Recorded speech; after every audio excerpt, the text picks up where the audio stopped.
My sister called my pregnant girlfriend a gold digger at our baby shower, so my dad cut all wedding funds, shattering her wedding and her family.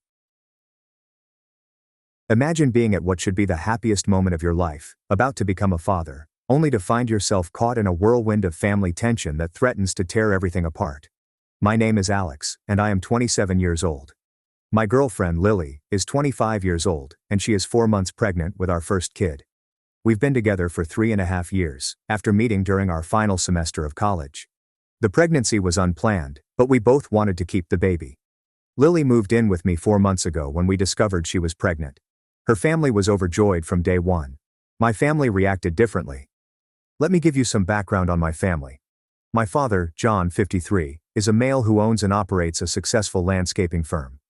My mother, Susan, is a 42-year-old female real estate agent. They reside in a nice house in the suburbs and are always generous with money. Sophia, my 29-year-old sister, will marry her fiancé James, 31, in 3 months. Lily is from a middle-class household. Her parents are both administrative staff members at the local community college. They're good people, but not as wealthy as my family. When we originally informed my parents of the pregnancy, they congratulated us, but something changed. They grew distant and formal towards Lily. Before the pregnancy news, my mother would greet Lily with a hug and inquire about her employment and friends. Conversations came to an end after we told them about the baby. Sophia likewise turned frosty towards Lily, responding briefly when Lily attempted to converse. About 3 weeks after we announced the news, my mother and Sophia requested to speak with me privately. They wanted me to visit Sophia's flat without Lily. I attended because I suspected they had concerns they wanted to discuss. The conversation was nasty. Sophia began by stating that she found it unusual that Lily became pregnant so close to her wedding date. She claimed Lily appeared to be attempting to divert attention away from her special day. My mother then joined in, expressing concern that Lily had become pregnant on purpose to ensure her place in our family. She used the term baby trap several times. I told them they were being foolish and that the pregnancy was totally unplanned. I emphasized that Lily and I had discussed our future together even before she became pregnant, but they would not listen. Sophia kept insisting that the time was too convenient. My mother believes Lily saw an opportunity when she learnt about Sophia's extravagant wedding and our family's financial plight. I left the conversation angrily, telling Lily what they said. She spoke little, but I could tell how much it upset her. She just nodded and said she understood why they may believe that, but it was not true. My father was not present during that chat, and when I told him what had transpired, he became unhappy with my mother and Sophia. He described their behavior as reprehensible and urged everyone to remain respectful for the sake of family peace. He has always liked Lily and treated her like she is already a member of the family. For the past few months, we've been pretending that everything is good when we're together. But I can sense Lily is uneasy with my mother and Sophia.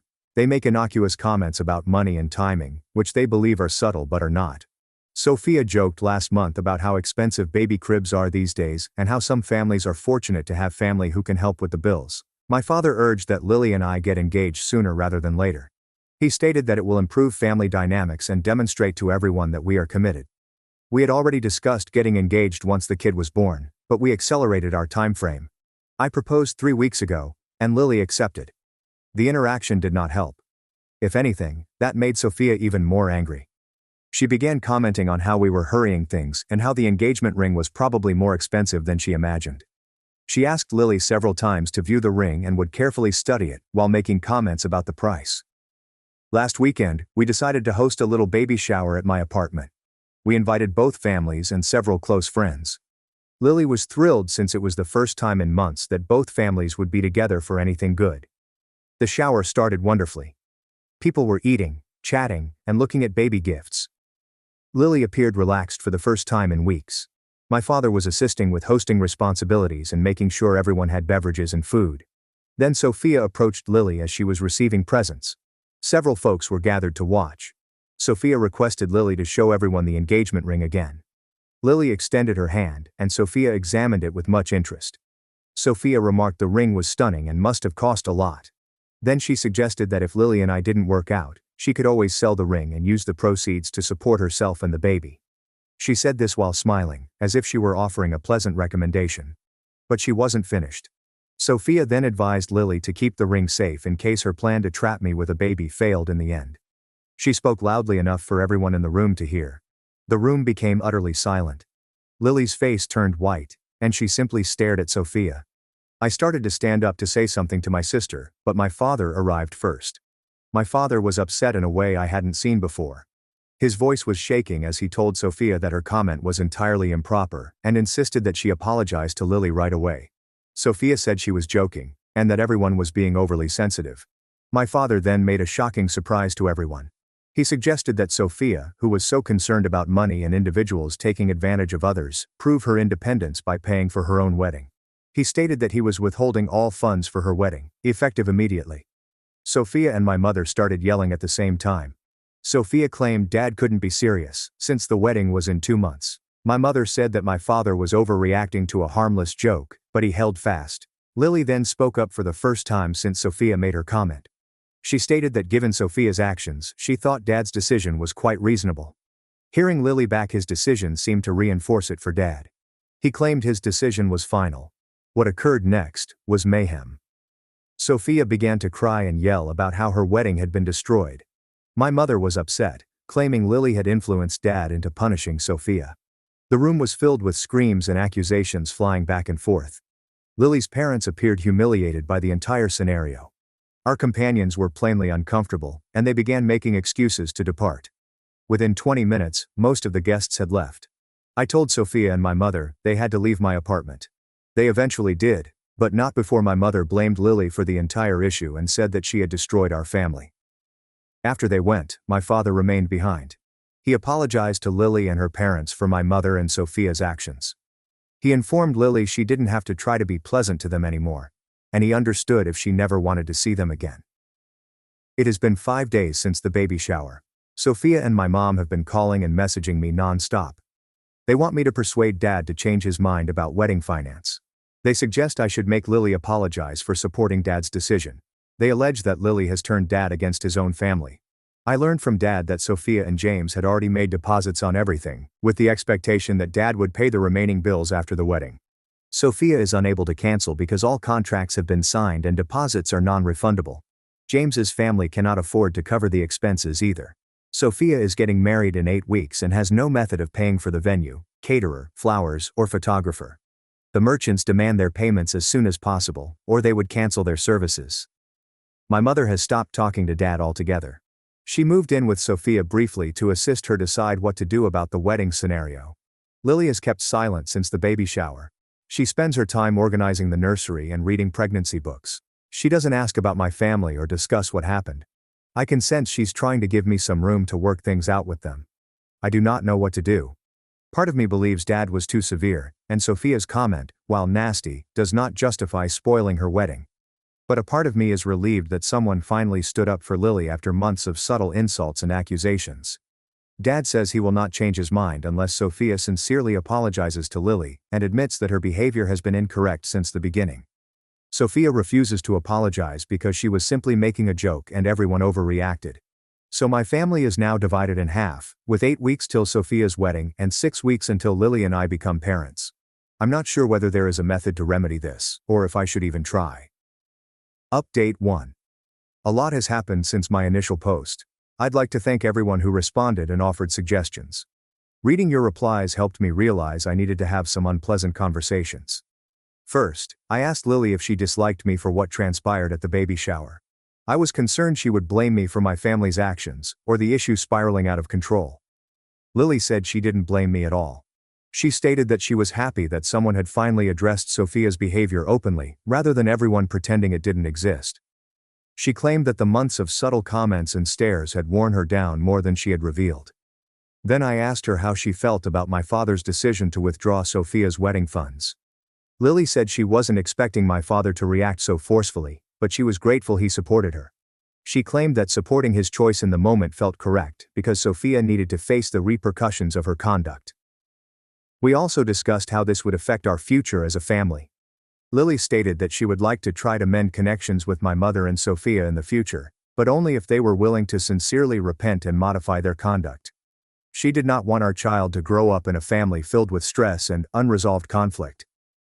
Meanwhile, Sophia's wedding preparations were becoming increasingly urgent. She had been calling merchants to discuss payment options, but most were unwilling to deal with her. James's parents promised to contribute with what they could afford, but it was insufficient to cover the remaining expenses. Sophia began reaching out to extended family members for loans. She called my father's brother, our grandparents, and even a few family friends. Most people felt uncomfortable getting engaged in family problems and politely declined to assist. Sophia called me 2 weeks after the baby shower, rather than texting me. She was crying on the phone, saying her wedding would be ruined because of what had happened. She stated she didn't understand why everyone was condemning her so harshly for making a single comment. I informed Sophia that it was not just one statement. I reminded her of the months of claims about Lily being a gold digger and attempting to detract attention from her wedding. I said the baby shower statement was the last straw after months of disrespectful conduct. Sophia became defensive, claiming she had reasonable reservations about Lily's objectives. She stated the pregnancy's timing appeared odd, and that I was being stupid if I didn't see that Lily had planned it. That exchange let me realize how deeply Sophia's resentment ran. It wasn't only about the wedding or the money. She truly believed Lily was manipulating me and our family. After I got off the phone with Sophia, I called my father. He said my mother had been continually urging him to change his decision.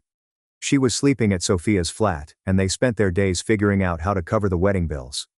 Dad apologized for the timing and the difficulty it was giving everyone, but he couldn't back down now. He claimed that if he gave in, it would give the message that Sophia could treat Lily whatever she wanted without consequences. But then something unexpected occurred. Here's your text, punctuated and capitalized. James, Sophia's fiancé, called me. We'd never had a personal chat before, but he claimed he needed to speak with someone in the family who could listen. James told me that he was beginning to have major misgivings about marrying Sophia. He stated her reaction to the wedding financing being cut off revealed a side of her personality he had never seen before. He was upset by the way she treated Lily and handled the entire matter.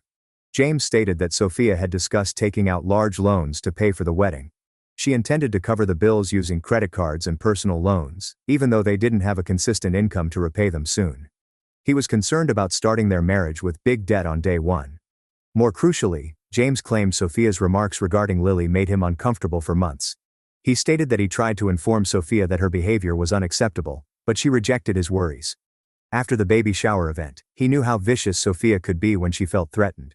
James stated that he was considering calling off the wedding totally.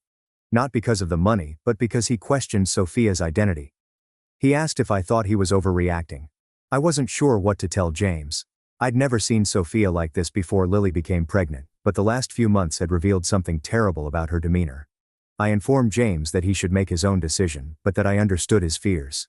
This talk with James made me understand that the matter was far more convoluted than I had anticipated. It wasn't all about familial bonds anymore.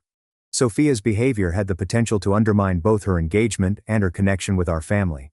I felt I needed to speak with Lily about James's concerns. She listened without saying anything, but I could tell she was considering what this could entail for everyone concerned. Lily inquired if I thought James might cancel the wedding.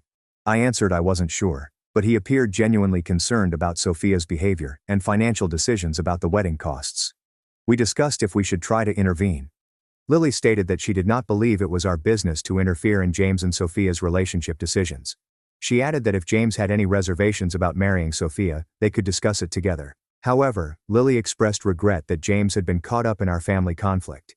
She claimed it was unfair that Sophia's problems with her were harming James's life and future. The scenario became more difficult by the day. Sophia was becoming increasingly concerned about the wedding bills. My mother was unhappy with Dad and Lily. James was doubting his engagement, and Lily and I were attempting to plan for our baby while dealing with all of this familial drama. I'm still not sure how this will all work out, but James's call made me understand that Sophia's behavior could have ramifications beyond her relationship with our family. Update 2. I'm writing this update to inform everyone about some significant changes that have occurred during the last month and a half. Some of you answered accurately about what would happen to James and Sophia. 3 weeks after my last report, James canceled the wedding. He came to talk to me and Lily in person about his choice. James stated that the preceding 2 weeks had showed him that Sophia was not ready for marriage and that he could not move forward with someone who treated others like Sophia had treated Lily. James stated that the final straw was Sophia's suggestion that they ask Lily to return the engagement ring my father had purchased for her. Sophia figured if Lily returned the ring, they could sell it to help pay for the wedding. James was appalled that Sophia would ask a pregnant woman to give up her engagement ring to support someone else's wedding. When James refused to ask about the ring, Sophia accused him of being more concerned with Lily than with their relationship. She claimed James was prioritizing my family over her, which James found amusing given that Sophia was the one who had strained relationships with my family. James told Sophia that he couldn't marry someone who expected such things from others and refused to accept responsibility for her own conduct. He claimed Sophia's behavior in recent months had made him question her character and whether she was someone he wanted to spend his life with. The wedding was officially cancelled 2 weeks before it was meant to take place. Sophia lost all of the deposits, which totaled approximately $9,000 for the venue, caterers, and other vendors. James's family also lost money, although not as much because my parents were originally supposed to cover the most of the main bills. Sophia was devastated. She called me crying, saying her life had been ruined. She blamed Lily for everything that had transpired, claiming that if Lily hadn't become pregnant and caused all of this drama, James would never have seen this side of her. I informed Sophia that James broke up with her due to her own actions, not Lily's pregnancy. I told her that if she couldn't understand how her treatment of Lily was wrong, James might have made the correct decision. Sophia hung up on me, and hasn't communicated with me since. My mother was unhappy over the cancelled wedding. She shouted at my father over the phone, accusing him of destroying Sophia's life and happiness. She claimed Lily had corrupted our entire family, turning us against one another. Dad informed my mother that Sophia's troubles were the result of her own decisions and actions. He said he was sad Sophia's engagement had ended, but James had every right to ponder marrying someone who treated others badly. My parents' conversation became really heated. Mom claimed Dad had chosen Lily over his own daughter. Dad explained that he simply refused to tolerate disrespectful behavior, and Sophia had made her own decisions. That was the final chat my parents had.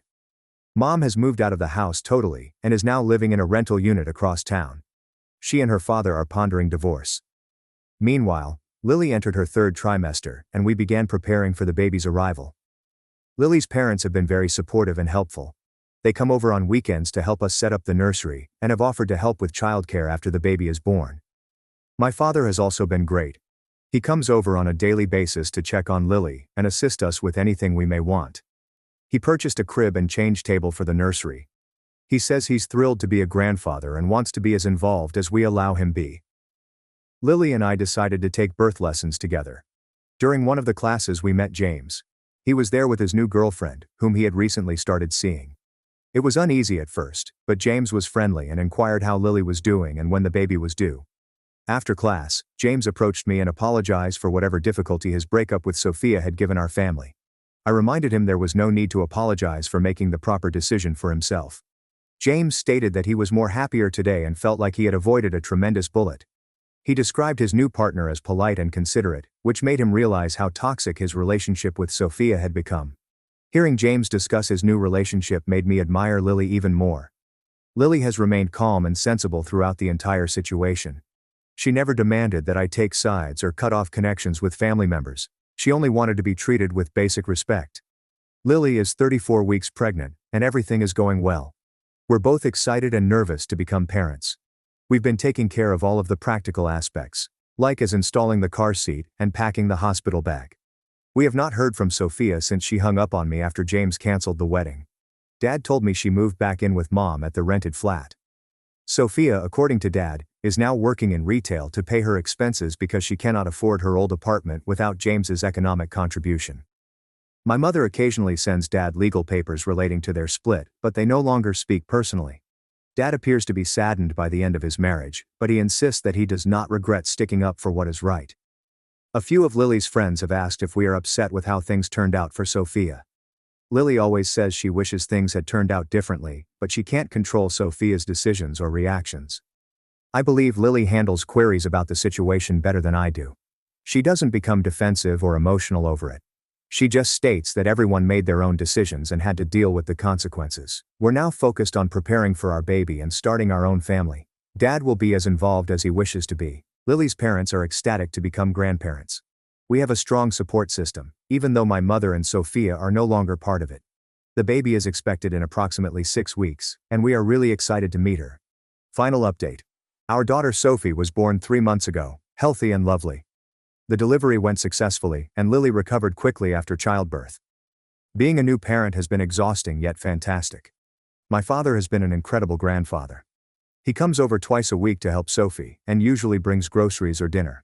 He's patient with all of our new parent inquiries and enjoys holding Sophie while Lily rests or showers. Lily's parents pay her visits every weekend and have provided invaluable childcare guidance and practical assistance.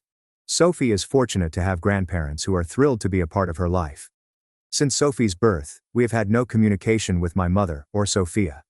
I considered reaching out when Sophie arrived, hoping that a new baby would bring the family back together, but Lily reminded me that we had previously tried to include them, and they had chosen conflict over family peace. I did text my mother a photo of Sophie when she was born. I included Sophie's name and birth information. My mother never reacted. A few days later, Dad informed me that Mom had seen the photo and asked him if the baby looked healthy, but she never contacted us directly. Sophia has also not made any contact. Dad says she's still working in retail and living with her mother. He knows very little about her personal life because she refuses to talk to him. James married his new girlfriend last month in a tiny courtroom ceremony. I heard about it via mutual friends. They appeared to be very happy in the images that people shared online. James made the right decision by canceling his engagement to Sophia. My parents' divorce was finalized 6 weeks ago. Dad kept the house, but Mom seized half of their shared assets. They no longer communicate through lawyers unless absolutely required. Dad just began dating someone fresh. Janet is a widow with adult children. She appears friendly and treats Lily and Sophie well when she visits Dad. Lily likes her and is thrilled Dad has met someone who makes him happy. Taking care of a newborn has kept Lily and me so busy that we no longer spend much time thinking about family issues. We have our hands full with feeding schedules, diaper changes, and attempting to get enough sleep. Lily returned to work part-time when Sophie was 10 weeks old. She enjoys having adult conversations and exercising her brain for purposes other than infant care, but she misses Sophie when she is gone. I've started working from home more frequently so that I can help with daycare and spend time with Sophie. My boss has been understanding of my scheduling demands as a new parent. We hope to buy a house when our lease expires next year. Dad volunteered to help with the down payment, which was really generous of him. We want Sophie to have a yard to play in, and we need extra room for all of the baby equipment. Some people ask if I miss my mother and sister. The truth is that I mourn who I thought they were, but I don't miss the stress and strife they brought into our relationship. Lily claims she doesn't miss walking on eggshells or knowing what passive-aggressive comment would come next. She claims that our home is now quiet, which is preferable to Sophie growing up in an environment of family conflict. I believe we made the correct decisions, even if the results were difficult. Lily deserved to be treated with respect, especially while pregnant. Sophia and Mom had several months to improve their behavior but chose not to. Sophie is a joyful baby who is constantly smiling and laughing. She has Lily's eyes and my father's chin. Dad says she'll be problems when she grows up because she already has everyone wrapped around her finger. We're organizing Sophie's first birthday celebration despite the fact that it's still 8 months away.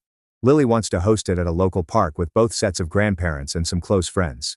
We're excited to celebrate our daughter surrounded by friends that love and support our family. Life is good. We're tired of night feedings and diaper duty, but we're content. Sophie is healthy and growing rapidly. After dealing with all of the family drama together, Lily and I have grown stronger as a pair. Sometimes the best thing you can do for your family is shield them from poisonous people, even if they are connected to you. Sophie deserves to grow up in an environment where people treat others with compassion and respect.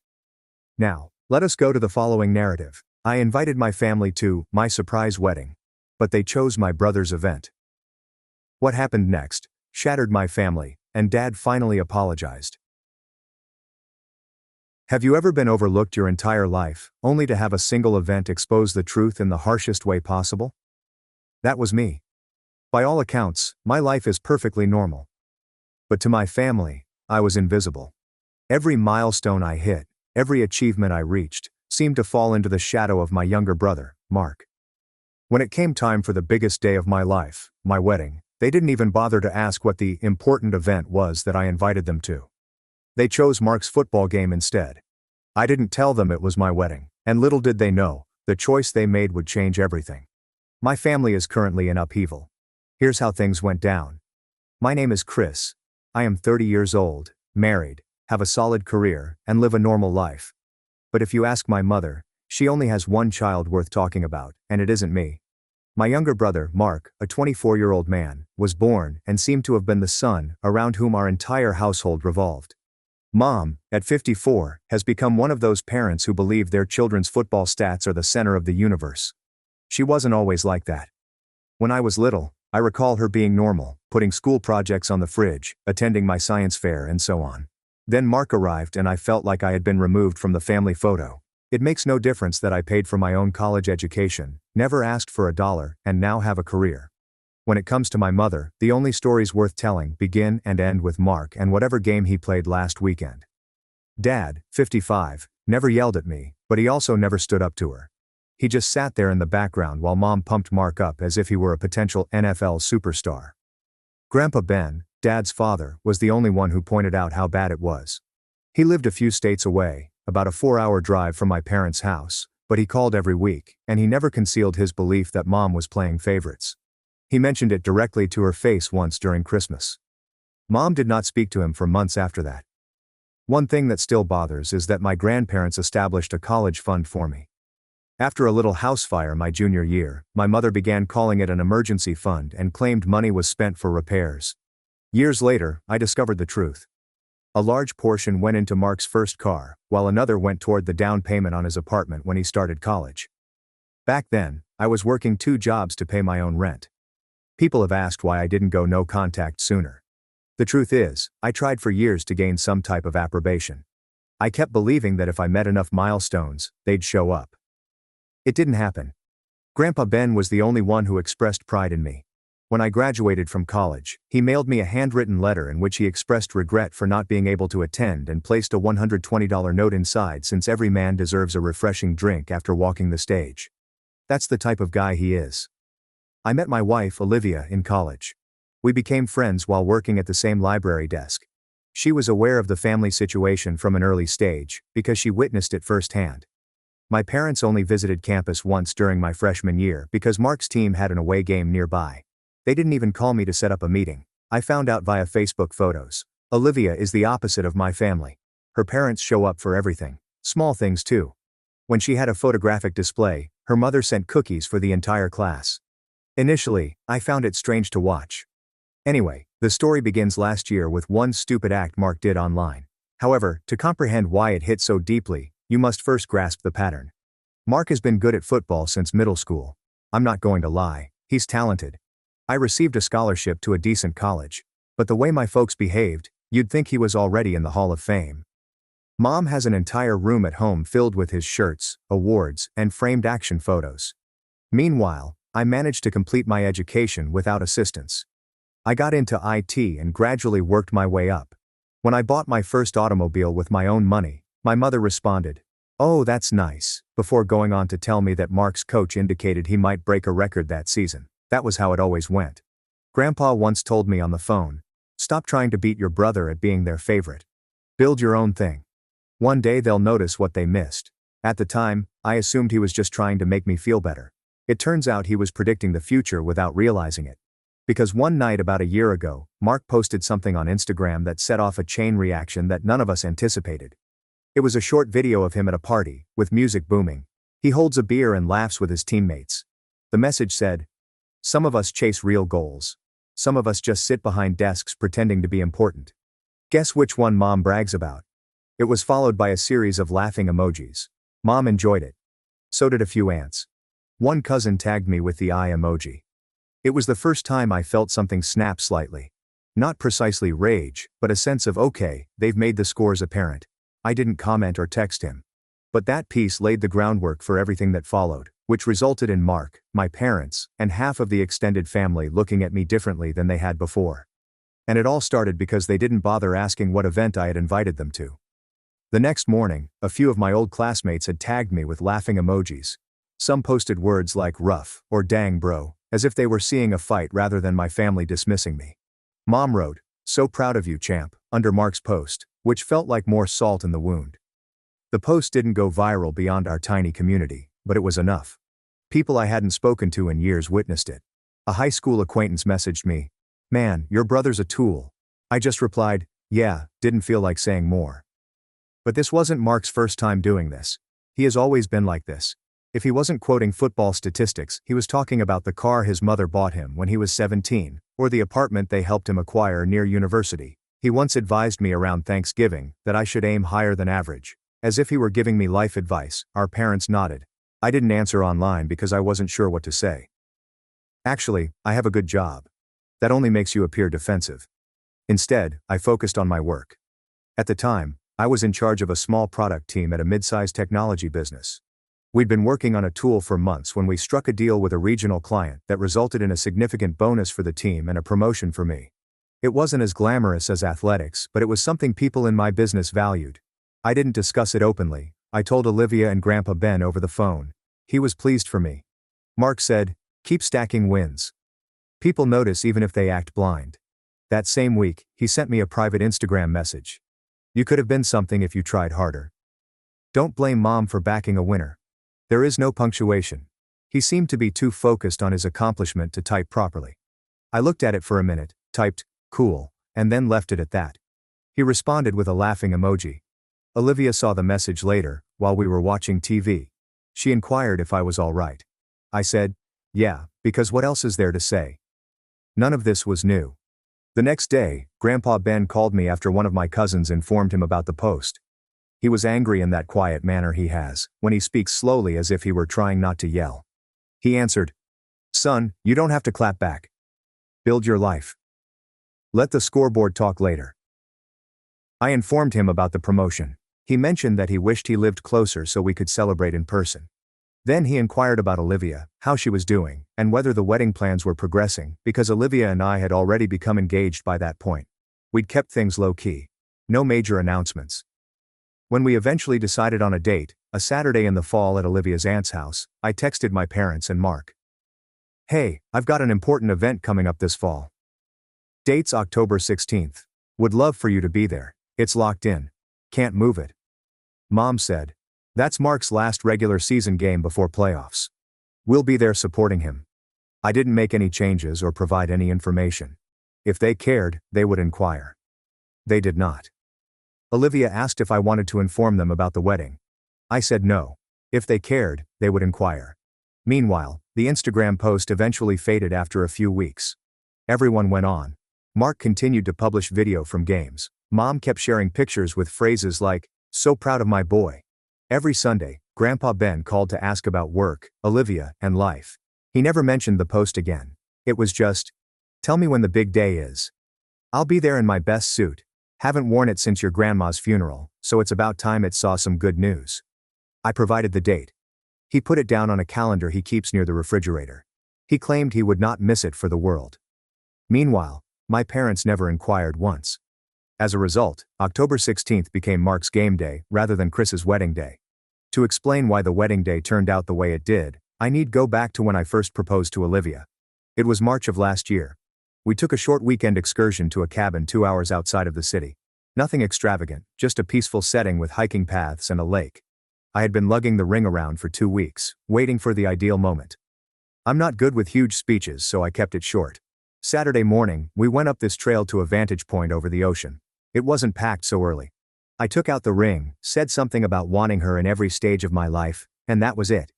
My hands were so shaky that I almost dropped the object.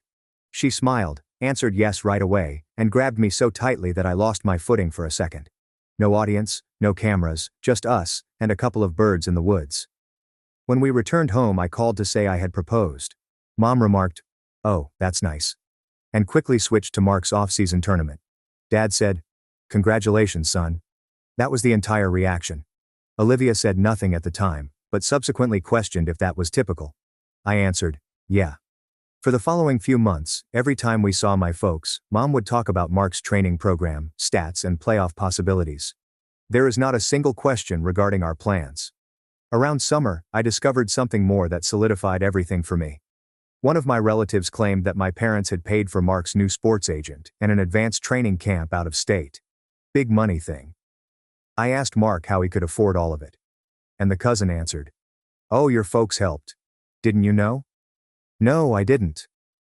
Apparently they used what little was left of the same emergency fund they dipped into years ago, the college fund that was supposed to help me with grad school before it ran out. I remember sitting there for a long, taking it all in.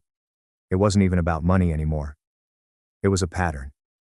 Everything for Mark. I'll get scraps, at most. I did not quarrel with them, did not bring it up at all. I've just told Olivia. We're not waiting for them to get excited about our wedding, we're doing it our way. We chose October 16th since it was the only weekend that Olivia's aunt's location was available in the fall. It was a large backyard with string lights, tables, a tiny dance floor, and a beautiful view of the hills behind it. Exactly what we were looking for. Simple, private, and nothing huge. We invited about 60 people, close friends, members of Olivia's family, my grandfather Ben, and a few cousins I really spoke with. I asked him to escort me down the aisle because Mom and Dad couldn't be bothered. He went silent for a second before saying he'd be honored. Meanwhile, Mom continued to post about Mark's forthcoming game on Facebook, sharing highlight reels and mentioning the possibility of scouts attending. Not a single mention about my event. Dad said nothing either. He just remained quiet, like he always did. By September, everything for the wedding had been planned. Olivia and her aunt managed the decor. I took care of the guest list and food. My folks never checked in. Mark texted me once in late September. "Hope your thing goes good." Mom said it same day as my game. Bad timing, lol. I didn't respond to that. Looking back, that's when I stopped expecting anything from them at all. October 16th of last year came quickly. Olivia and I remained at her aunt's apartment the night before to avoid rushing in the morning. She and her family had done an excellent job with decorations, chair organization, and lighting installation. By morning, the backyard looked lovely. It wasn't a large ballroom wedding, but it seemed right. String lights over the yard, tables adorned with basic flowers, a rented arch for the ceremony, and a small DJ setup in the corner. The weather was cool and clear. People began arriving around midday. My college mates had flown in from 3 separate places. 2 cousins who I hadn't seen in years drove 6 hours to be there. Everyone kept asking me if my parents were coming. I told them no. They had different plans. Nobody pressed me about it right then. Grandpa Ben arrived in his classic dark suit, looking fine. He stepped right up, hugged me, and handed me a tiny box. "Your grandma wanted this passed down," he told me. Inside was her locket. She told me to give it to the one kid who showed up for others the way people showed up for him. I wasn't saying anything. I didn't trust myself to talk. The ceremony began at 2. Grandpa Ben walked me to the arch, and Olivia's father walked her. Amanda, our buddy, officiated. She has a voice that makes everything sound official, despite the fact that she primarily reads poems at open mics. We kept our vows short. Neither of us wanted to drag things out. When Amanda announced that we were married, everyone rejoiced. Someone popped one of those confetti tubes, and the DJ played Olivia's favorite song from college. We took shots shortly after. A professional photographer handled the main images, but many also took their own. My cousins wanted a huge family photo. Someone asked again where my parents were. I told them, Mark had a game. They were unable to attend. A couple of relatives exchanged glances but did not comment. Grandpa Ben turned to me at one time and remarked, "They're going to regret this." Dinner was served buffet style. Barbecue, spaghetti and salad, not fancy, but plenty of it. Olivia's aunt knew a caterer who gave us a deal, and guests returned for seconds. We paid for the wedding ourselves. No loans, no assistance from my parents. Just us and Olivia's aunt giving us a break on the space. While everyone was eating, one of my father's sisters, Aunt Helen, took a few photos of the ceremony and shared them on Facebook. I did not give it much thought at the time. I wasn't using my phone anyway. We planned to go entirely offline once the night was over. After supper, we had a brief first dance before opening the floor. Some children went around playing tag along the fence. People laughed, shared stories, and remained late. It seemed like what a wedding should feel like. Friends and relatives are truly present. Around 9 p.m., we finished up. Guests began leaving in groups. My college friends volunteered to help clean up, but Olivia's aunt declined and claimed she'd do it in the morning. Grandpa Ben hugged us both and said, "I haven't danced in 20 years. I'm going to pay for it tomorrow, but it was worth it." We agreed to call him when we returned from our trip. The plan was straightforward. We'd leave the next morning for a brief honeymoon. No phones, no job, just 1 week off. We both wanted to disengage entirely. I took one glimpse at my phone before going to bed. There have already been dozens of notifications from relatives reacting to Aunt Helen's message. Several texts from cousins saying things like, "Your mom's comment section is going wild." I placed the phone face down and did not open anything. I figured it could wait till after the trip. The next morning we packed the car, said goodbye to Olivia's aunt, and drove away. It was good to leave everything behind for a time. No calls, messages, or drama for 7 days. Just us, some hiking trails, a couple of small villages we'd never been to, and peaceful evenings. I had no idea, yet while we were gone, that Facebook post had traveled throughout our parents' entire community. People they'd known for decades were sharing it, commenting on it, and wondering why they weren't attending their own son's wedding. By the time we arrived home, everything had blown up. When Olivia and I returned a week later, I turned on my phone for the first time after the wedding. It barely loaded before notifications started pouring in non-stop. I missed dozens of phone calls, texts, voicemails, and Facebook tags. At first I assumed something catastrophic had occurred, such as an accident. But then I opened Messenger and saw a wall of messages about Aunt Helen's wedding announcement. She'd uploaded around 10 photos of us during the ceremony, Grandpa Ben offering a small toast, and the dance floor. Her caption read, "Beautiful day celebrating Chris and Olivia." While some people selected different priorities, the rest of us had a great time. The line, "Some folks chose other priorities," sparked things off. People in our hometown began sharing it, with comments like, "Wait, his parents didn't go? And, didn't they miss his graduation too?" A number of people even tagged my mother directly, wondering whether it was true. By the time I was scrolling, it had spread to neighborhood clubs, former neighbors, and even members of our childhood church. It didn't go viral with millions of strangers seeing it. Everyone in our parents' town knew. Mom commented on my aunt's photos. "He never told us it was a wedding." People pointed out that she hadn't asked. That was the whole problem, down to a thread. Meanwhile, my inbox was flooded with messages from Mom, ranging from angry to begging. The first ones were sheer wrath. "How dare you humiliate us like this? So your aunt has no right to post that." And the funniest one, "You should have told us it was your wedding." As if she hadn't been ignoring my text for months. After several hours, the tone changed. "Please call me. We need to talk." Afterward, "People won't stop messaging me. I can't sleep." Finally, this is driving our family apart. Mark sent his own series of texts, full of attitude as he always does. "Really classy move, bro. Then you made Mom look bad on purpose." He even added, "You're pathetic for hiding your wedding like that." As if I were the culprit here. I did not respond to any of them. Grandpa Ben delivered the actual hit. While we were gone, he traveled 3 hours to see my parents, sat them down in their own living room, and told my father that he was embarrassed of him for allowing this to happen. My cousin, who lives nearby, said Grandpa didn't yell, but his remarks were harsh. He advised his dad, "You've let that woman run this house into the ground while your son learned to stop expecting anything from you." According to my cousin, Dad just sat there, pallid, as if someone had taken the plug out of him. After Grandpa went, Dad called me.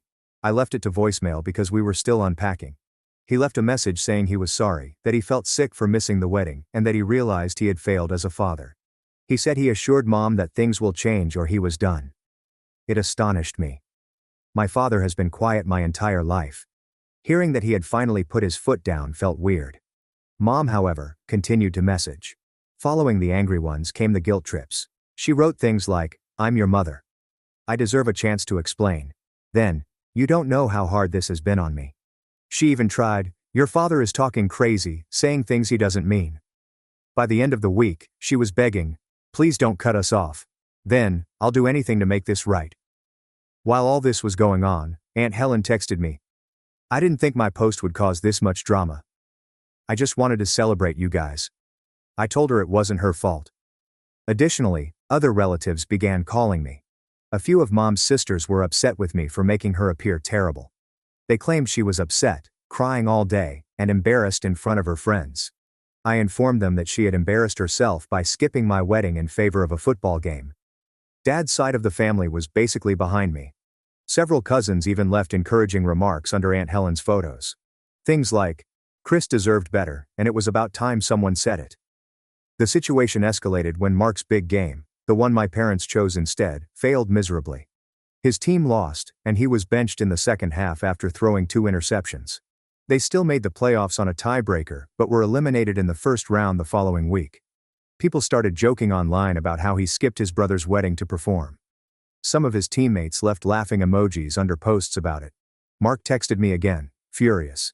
I said I'd curse the season with my drama. I didn't respond. By the end of the week, Dad had contacted again, wanting to meet in person. He stated that he wanted to talk to me alone, without my mother present. I consented, but only after telling Olivia everything. She said she would support any decision I made, but she did not want them to shame me into anything. That's when I understood things were only becoming messier before becoming clearer. Dad chose the eatery 2 towns over. Said he didn't want anyone to overhear. When I arrived, he was already seated at a booth toward the rear. He has coffee in front of him, but no food. He seemed older than I remembered, as if the last several weeks had taken years off of him. He did not squander time. As soon as I sat down, he remarked, "I owe you an apology." I didn't say anything, just waited. He looked at his coffee, as if he was afraid of making eye contact. "I should have been at your wedding. I should have been at a lot of things. Your graduations, your games, all of it. I let your mother run everything because I didn't want fights in the house." I thought keeping the peace was the same as being a good dad. It wasn't. It was the most forthright statement I'd ever heard from him. He stated he told Mom that if she didn't start fixing things with me, he was done. He'd spent the last week on the couch since Grandpa Ben's visit because he couldn't look at her without remembering what Grandpa had said. He claimed Grandpa informed him he had failed as both a son and a father. Then he declared he intended to start setting things right, not just with words, but with concrete improvements. He stated that he needed counseling, that he would repay what he had taken from my education fund, even if it took years, and that he would no longer let Mom's excuses to run the show. He did not write every check, but he allowed it to happen, and he admitted it. I informed him that while I appreciated his apology, a few checks and therapy sessions would not solve the problem. He nodded and replied, "I know." He stated that he was prepared to put his words into action. We sat for a time, not saying much. When the waitress arrived, he ordered pie for both of us, hoping to lighten the mood. It didn't, but I ate it nonetheless. 2 days later, Mom contacted again, requesting to meet with both of them. Olivia came with me. I was not going to sit through this alone. We met in the same diner. Mom looked devastated, puffy eyes and disheveled hair, as if she hadn't slept. She began with, "You didn't tell us it was your wedding. If you had, we would have been there." I informed her I had invited them to an event, and she didn't even ask what it was before deciding Mark's game was more essential. She tried to explain it as a misunderstanding, that she assumed it wasn't serious because I didn't pursue. I responded, "That's the problem. You never cared enough to ask?" She began to cry, not just quietly, but wailing into a napkin. The waitress kept looking over. Mom claimed she believed she was helping the child who needed it the most. She believed Mark's career had a window of opportunity and wanted to give him every chance. I mentioned that she did not support him. She was obsessed with him and forgot she had another child. I told her about the college fund, the graduations, and the birthdays she missed. I listed them all out so she couldn't pretend this was just about one wedding. She continued apologizing. I informed her that saying sorry did not erase years of choices. Dad kept quiet, save to suggest that he was starting counseling and that she should join him. He explained that things were changing whether she liked it or not. By the conclusion of the meal, I had informed them I wasn't going to cut them off, but I also wasn't going to pretend everything was okay. I reminded them that if they wanted to be in a relationship, it would require time and effort. No more single-sided justifications. Mom nodded with tears. Dad just looked exhausted and said he understood. Mark texted the next day, requesting a one-on-one meeting. We met in the park near my apartment. He arrived in his team sweater, appearing irritated, before we even began talking. He claimed he was under pressure from scouts and coaches, and that his entire season was falling apart. He claimed that the wedding went much beyond expectations. I told him it blew out because our parents spent years pretending I didn't exist, rubbing it in my face. He claimed he did not ask to be the favorite. I said, "Yeah, but you sure enjoyed it." He did not dispute it. Just stomped at the gravel around his feet and shouted, "People hate me now because of this." I told him that people disliked what he represented. A family that elevated one child to the king while ignoring the other. He inquired if we were okay. I claimed we were not enemies, but neither were we brothers. Not right now. He had nothing to say about that. When I arrived home, Grandpa Ben called to check in. I told him about the talks. He stated he was proud of me for staying calm and not getting sucked into another confrontation. "Stick to what you said and let time do the talking," he advised me. 2 days later, my manager offered me the lead role in a new product line at work. More responsibility, higher income. I accepted. For the first time in weeks I felt like something was moving forward in my life, whereas the rest of them were trapped dealing with the disaster they created. By winter, everything had calmed down, at least on my end. Olivia and I moved into a larger apartment closer to work, and I began my new career as the product team leader. The extra money allowed us to finally start saving for a house rather than just talking about it. Dad kept his word regarding the money. Every month, like clockwork, he sent a tiny deposit labeled college fund payback. It could be $20 or $50. Not a lot, but enough to prove he wasn't simply talking. He even left little messages like month 1 or getting there. It wasn't about the money anymore. It was about him taking action for once. He also told me that he had started attending to counseling. Said it was strange at first, but he was learning how to speak up rather than keeping the peace by remaining silent. I didn't press him for details, just told him I was delighted he was doing it. Mom accompanied him a few times, according to Dad. He claimed the counselor advised her unequivocally that she needed to cease living Mark's life and face the consequences. I'm not sure if she took it seriously. She texted me a few times, saying she was sorry again, but I did not respond immediately. When I finally did, I told her I didn't want to hear any more apologies. I hoped to see actual change. If she wanted a relationship, she needed to quit pretending nothing had happened and start proving things were different today. She replied she understood. I wasn't sure whether she truly did, but the conversation shifted from her crying to what she planned to do next. Mark remained fairly silent following the park chat. He had a tough season finale. He suffered a first-round playoff exit and did not receive any offers from scouts as he had hoped. He also posted less online. Probably tired of folks commenting on how he skipped my wedding and still lost the game. He texted once in December, indicating that people still saw him as the family's villain. I told him it was because he had acted like one for years. He said it wasn't fair. I told him that it would have been fair if my parents had cared about more than his football stats. He did not respond after that. Dad visited us alone on Christmas. Mom explained that she stayed at home to avoid making things awkward. He brought Olivia a modest gift, a set of baking items she wanted, and a framed photo of our wedding that he had printed. He said he got it from Aunt Helen and wants to give it to us. It was the first time Dad had given me something personal in years. We ate lunch, talked about work, and discussed Grandpa Ben's upcoming visit in the spring. Nothing hefty. When he went, he stated he was proud of me. Simple words, yet he'd never spoken them before. By February, Olivia and I started looking at homes online. Nothing was rushed, simply seeing what was out there. My employment was going great. She was receiving more photography clients, and life finally seemed like it belonged to us, rather than being bogged down by family strife. Grandpa Ben came to meet us in March. We drove him to a large park with hiking trails and a lake. He was using a cane now, but he was determined to go as far as he could. They said it felt fantastic to breathe fresh air after the winter. He said he was proud of how I handled things. Most people either burst or cut everyone off totally, but I created lines and stayed within them. Said that requires more strength than yelling.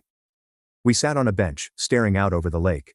He told me about when he was younger and ultimately stood up to his own father over something. He stated that while it did not heal everything overnight, it did transform the way people viewed him from that point forward. Driving back, I reflected on how different everything felt now. Not ideal, but quiet. No daily drama, no frequent texts seeking attention, no disagreements over Mark, simply my life moving forward. A week later, I shared one photo from the wedding on my own Facebook. Nothing dramatic, just me, Olivia, and Grandpa Ben standing in the garden beneath the lights. My caption read, "I'm good. Built my own thing with people who showed up." That was it. There are no hashtags, no detailed explanations, and no comments left. After that, I put aside my phone and sat on the couch with Olivia and Grandpa, watching the sun set through the window. For the first time in years, everything seemed to be in its proper place. In-laws screamed, my job was a joke, tried to evict me, after 14-hour workdays, learned the hard way. My name alone was on the deed and mortgage. I'm Oliver, a 35-year-old male software developer at a cybersecurity firm that specializes in banking system security. For the past decade, I've been slogging, working 60-plus-hour weeks and sacrificing my 20s. Despite the majority of my college friends were out partying, I saved every dime I could despite living in a tiny apartment with 2 roommates whose basic cleanliness was questionable at best. One of them practically never did his dishes. They soaked for weeks. But I persevered because I had a goal. Finally, at 28, I purchased my ideal home. Not a palace, but a lovely 3-bedroom ranch on a quiet neighborhood with mature trees and good neighbors.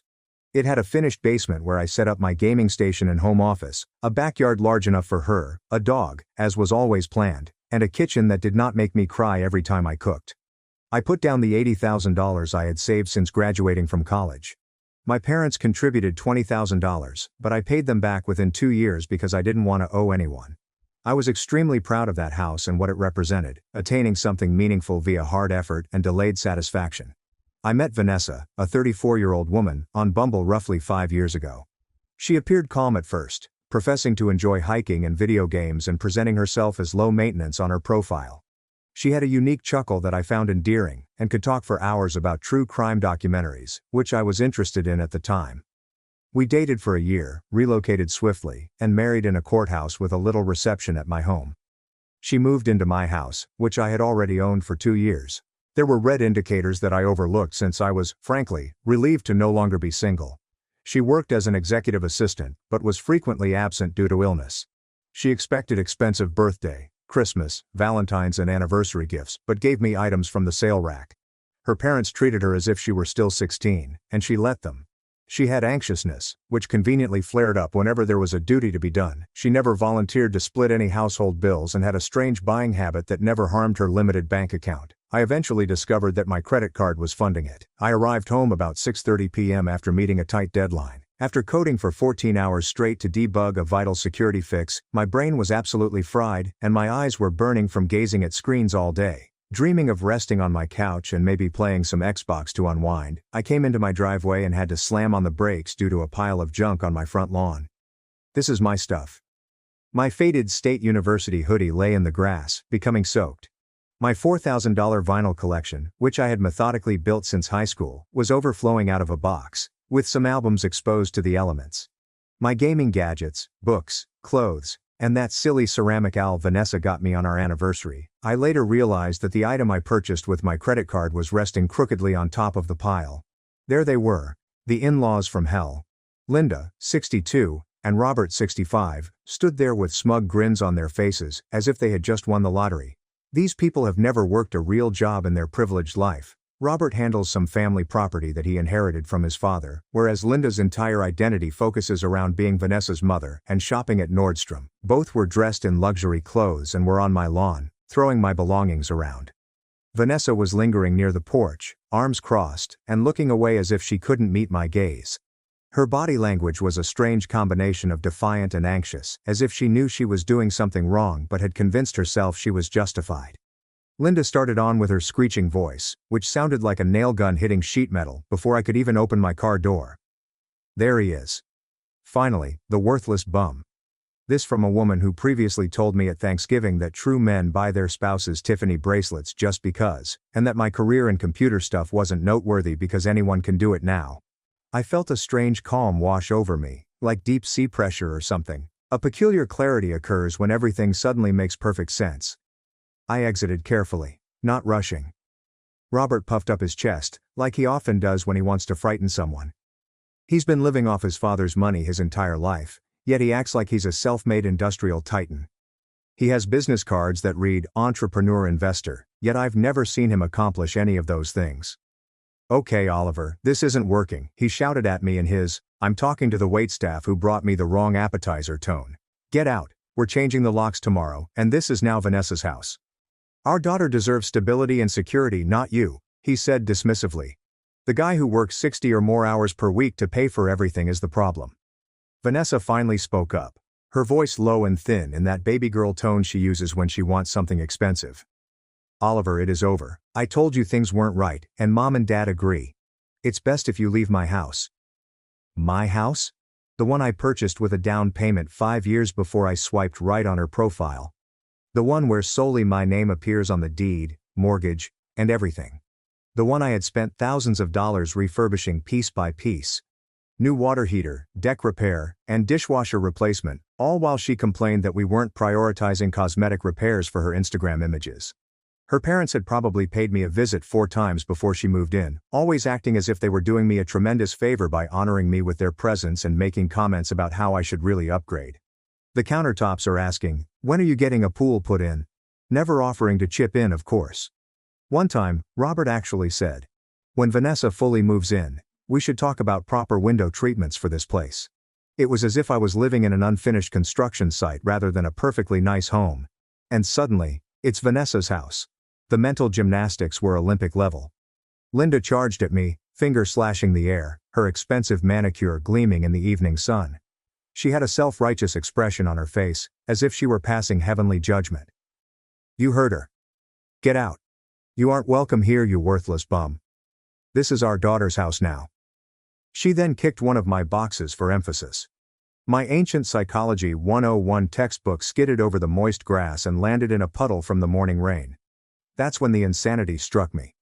I began laughing, not just a chuckle, but a full-throated, slightly insane laugh that astonished even me. It resonated around the peaceful street. Here was this 62-year-old woman, who I'd seen spend $600 on lunch without blinking, throwing my college textbook around like a tough enforcer in a lousy gangster movie. Linda's jaw literally fell. Robert blinked stupidly. Vanessa flinched as though I had screamed at her. My house? I blurted out, wiping my tears. Vanessa's house. Wow. Did I miss the closing? Was there a memo? Because last I checked, I'm the only one who's paid a single penny toward this mortgage. I'm the only name on the deed. I've never seen any of you write a check for property taxes, insurance or repairs.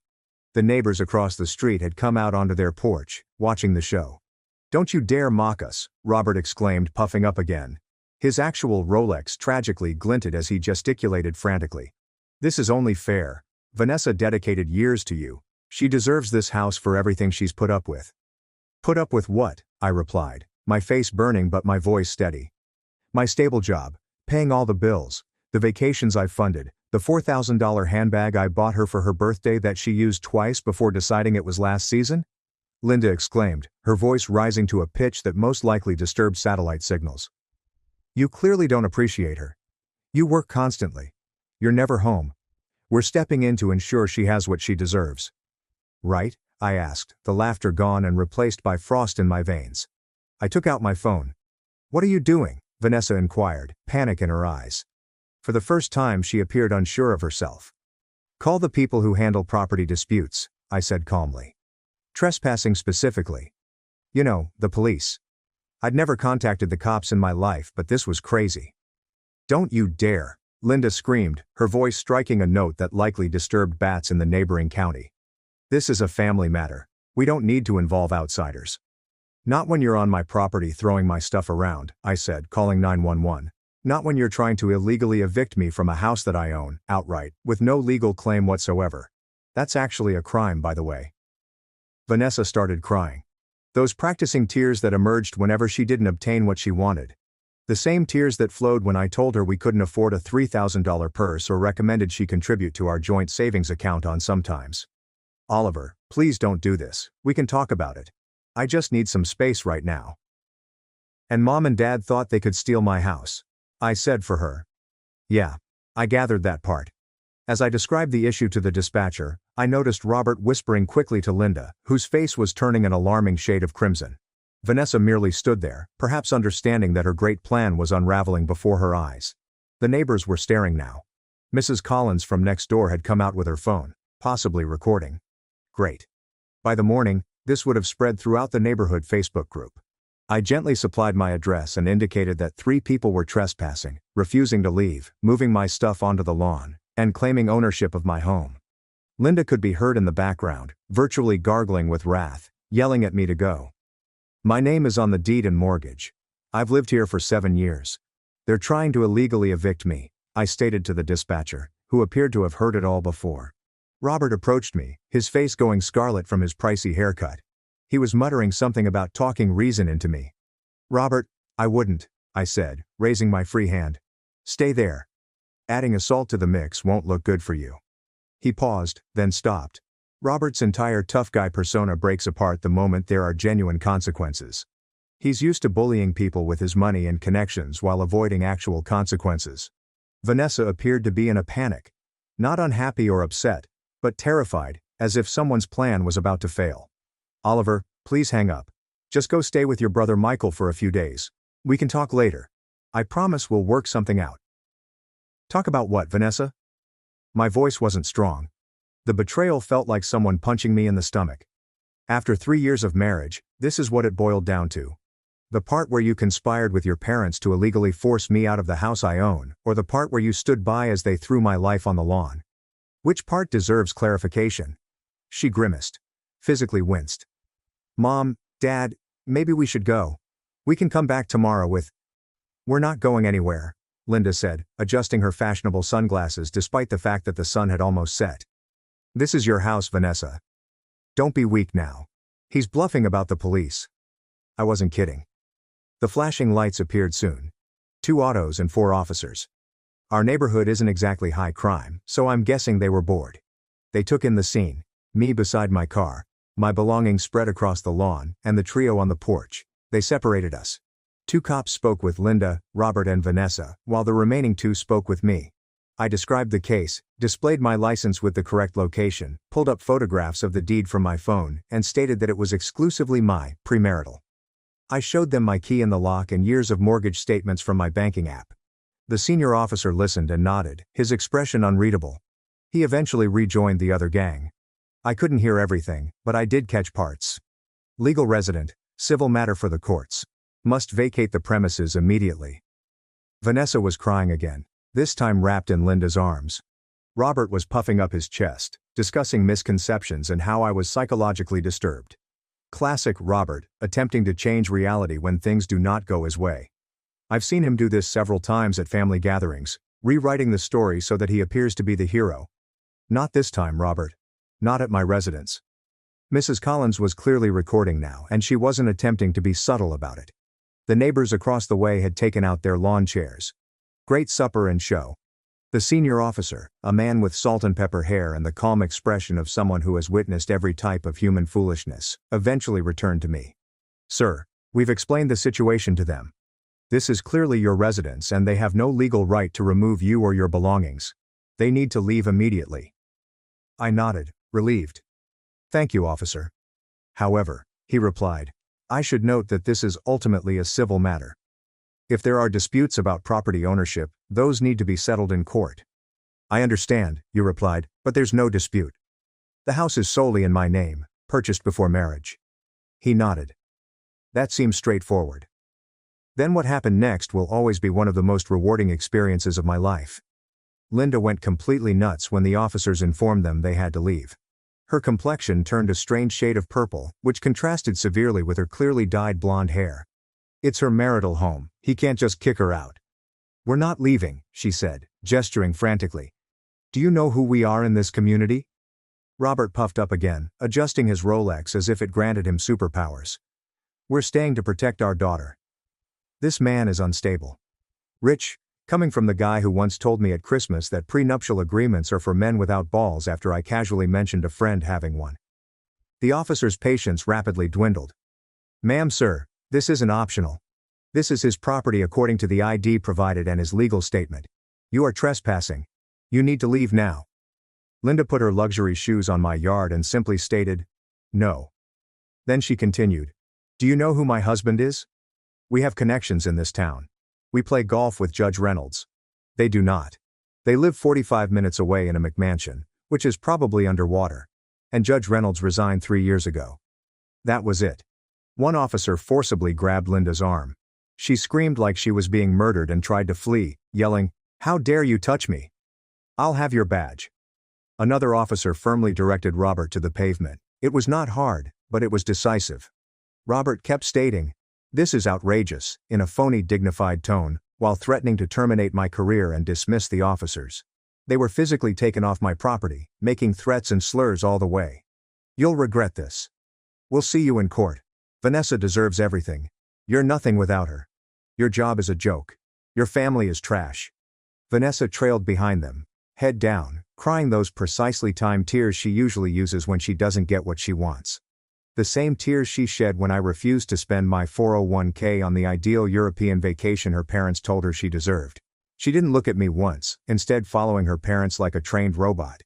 The officers made sure they got into their car, a BMW X5, which Robert likes to highlight is always fully loaded, which was parked suspiciously down the street, as if they knew they were up to something. As they drove away, one officer turned to me and said, Sir, I'd recommend changing your locks as soon as possible and documenting everything if there are further incidents. I nodded and thanked them greatly for their assistance. As they walked away, my phone burst with texts, missed calls and voicemails. Linda's involuntary outburst. You pathetic excuse for a man. My daughter deserves your house and everything in it. You will pay for humiliating us. I thought you were a better man than this, Oliver. After everything our daughter did for you. After we welcomed you into our family. Translation: after I paid for their anniversary meal last year and repaired Robert's laptop for free several times. Vanessa's groaning messages. Oliver, please call me. It's not what it looks like. My parents were just worried about me. We can fix this. I'm at the Marriott and it's so uncomfortable. I miss our bed. I disregarded them all. I carefully retrieved every object from the lawn, checking for damage. I discovered a unique first pressing of Pink Floyd's Dark Side of the Moon that has water damage on the cover. I noticed her Instagram open on our shared iPad. She'd already shared a tearful selfie with the statement, "Sometimes the people you trust the most betray you." And her parents had commented with encouraging platitudes. There are already more than 40 likes. I hauled everything back inside, locked the door and searched each room for anything else missing or damaged. My first call the following morning was to a locksmith. It cost $450 to change each lock. My second stop was to the meanest divorce lawyer in town, who directed me to Mr. Turner. They truly believed this would work, that I'd simply hand over a $520,000 property I purchased with my own money to their beloved princess. Incredibly unbelievable. It has been 3 weeks since the yard incident, and things have become nasty. First and foremost, thank you for all of your comments and support on my last article. RIP, inbox. But seriously, it's comforting to know I'm not the only one who has dealt with psychotic in-laws attempting to claim stuff that isn't theirs. I met with my lawyer, Mr. Turner, a smart, focused ex-military man who doesn't take crap from anyone. His workspace exudes a minimalist aura that says, "I will destroy your enemies without using a single threatening word." I laid out the entire story. Documentation in hand, deed, mortgage, and tax bills, all predate Vanessa, and are wholly mine. I've been paying $2,250 each month for the mortgage for years, while she has contributed exactly zero. She never offered to help pay for property taxes or home insurance. He reaffirmed my position with kick-ass confidence. The home is a distinct property. This concludes the conversation. Legally, Vanessa could have a theoretical claim to a small slice of appreciation if she could demonstrate significant direct contribution, which Turner claimed was about as possible as me becoming the next Batman. Based on the information I gave, I paid for everything significant. Mortgage, property taxes, homeowner's insurance, and any repairs. When the water heater failed, I lost $1,300. When we needed a new refrigerator, I paid $2,200. It cost me a $5,000 fee, but seeing Turner organize the legal smackdown was well worth it. The man literally took notes in what appeared to be military shorthand, nodding sometimes with a little predatory smirk. He began drafting the divorce petition immediately, alleging irreconcilable differences, but providing a factual narrative of the lawn event to contextualize her behavior. "We are identifying a pattern of entitlement and attempted property theft," he explained with a small smile, which gave me chills. Judges dislike seeing this type of behavior. The harassment did not end. It simply mutated into a multi-headed hydra of gibberish. Continuous calls at all hours. Caller ID is my pal. I'd wake up with 17 missed calls from various numbers, all of which turned out to be them. Text messages ranged from Linda's all-caps threats.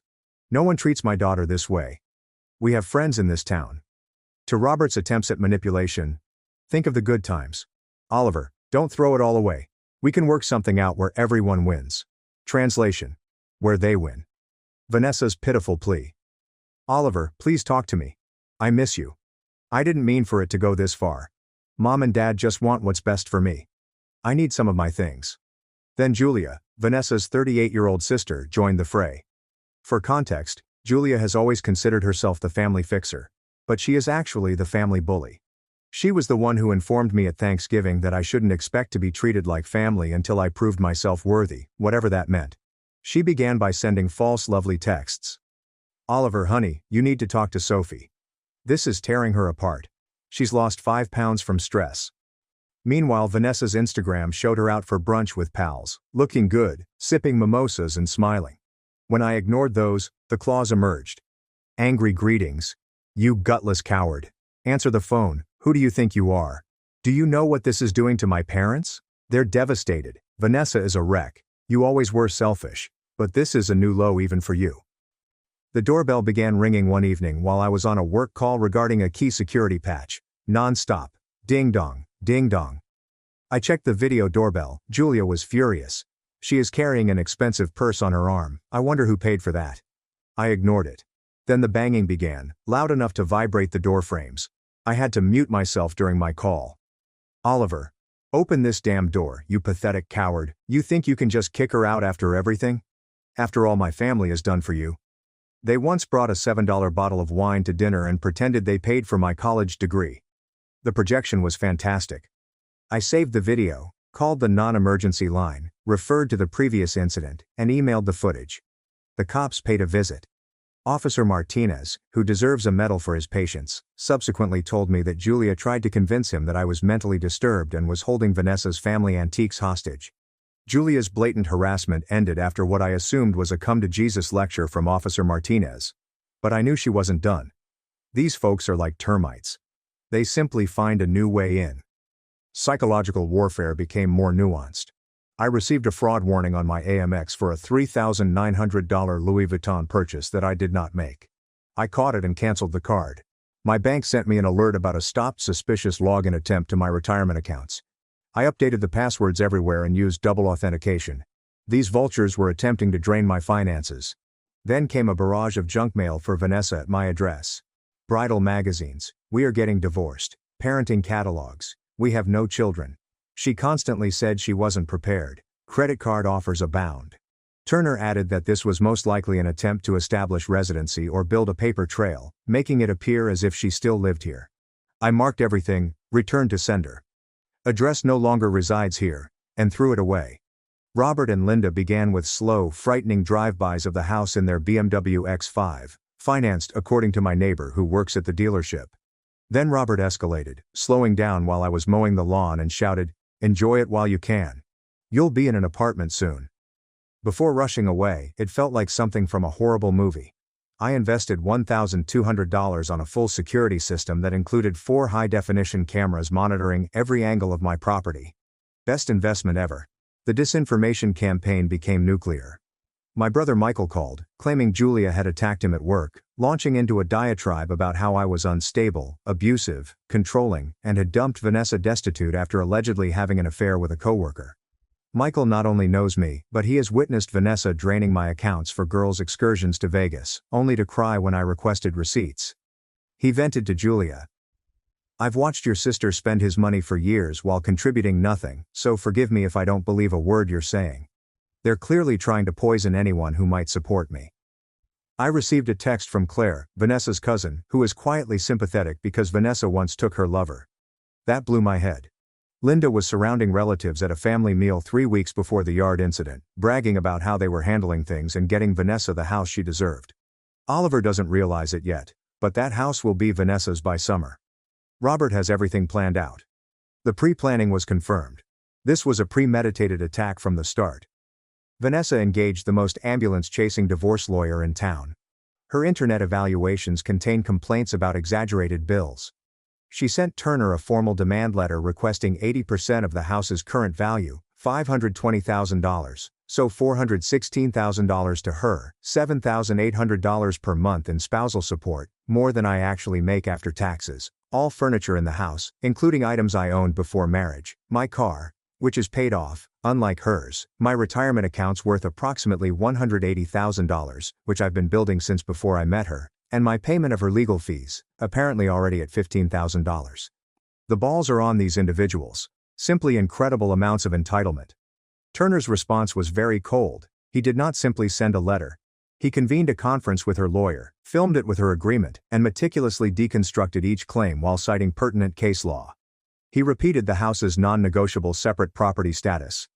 CC'd the deed again, cited the police records on the eviction attempt and Julia's harassment, and declared that spousal support was out of the question given her behavior and our brief marriage.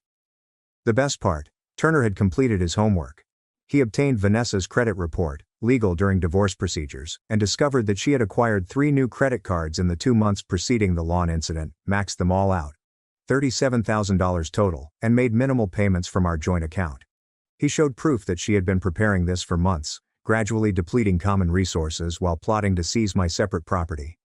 This pattern of financial behavior, Turner told her lawyer, will be presented to the court as evidence of premeditated attempts to defraud Mr. My last name, prior to a planned attempt to seize his separate property. The lawyer's face appeared to become white. Turner agreed to consider the split of actual marital assets, such as joint funds. But only once the housing issue was officially resolved and we got a complete accounting of where the $37,000 credit card debt went. I blocked all of their numbers. Lawyers handle all communication these days. This is stressful, I won't lie. Some nights I don't sleep well, staring at the ceiling and wondering how someone I've shared a bed with for 3 years could do this. But every outrageous demand, every botched stunt only strengthens my resolve. They expected me to crumble. A big mistake. They assumed they were dealing with a pushover who would abandon his home to avoid conflict. Instead, they discovered I'm the type of guy who will spend his last dollar to ensure justice is served. Guys, it's about to be served hot. Get some popcorn for this one. It's finished. Finally, everything is completed and officially done. The divorce is finalized. The penalties for Team Gold Digger are biblical. The last few months have been a legal circus, but Turner, my lawyer, was well worth his $375 hourly charge. Julia, Vanessa's sister, tried one final stunt after being shut down by my workplace's HR for sending harassing letters claiming I was emotionally abusive, which Turner documented. She created a false Instagram profile using my name and images, posted racist content, and DM'd our mutual acquaintances saying I was on drugs. It resulted in a temporary headache. When a screenshot was shared, I had to explain it to my employer, but it was awkward and evident. Turner issued a cease and desist letter, threatening criminal penalties for identity theft. We reported the profile. It was nuked. That seems to finally hush Julia. Linda and Robert continued their sympathy tour, telling anybody who would listen that I was financially abusing their daughter by not giving her my home. However, it lost pace when people discovered these so-called upstanding folks were essentially attempting to perpetrate real estate fraud. When mutual friends saw the police body cam film of them being taken off my house, their narrative of the abusive husband pushing out poor Vanessa fell apart. Yeah. Turner subpoenaed that. Absolute boss move.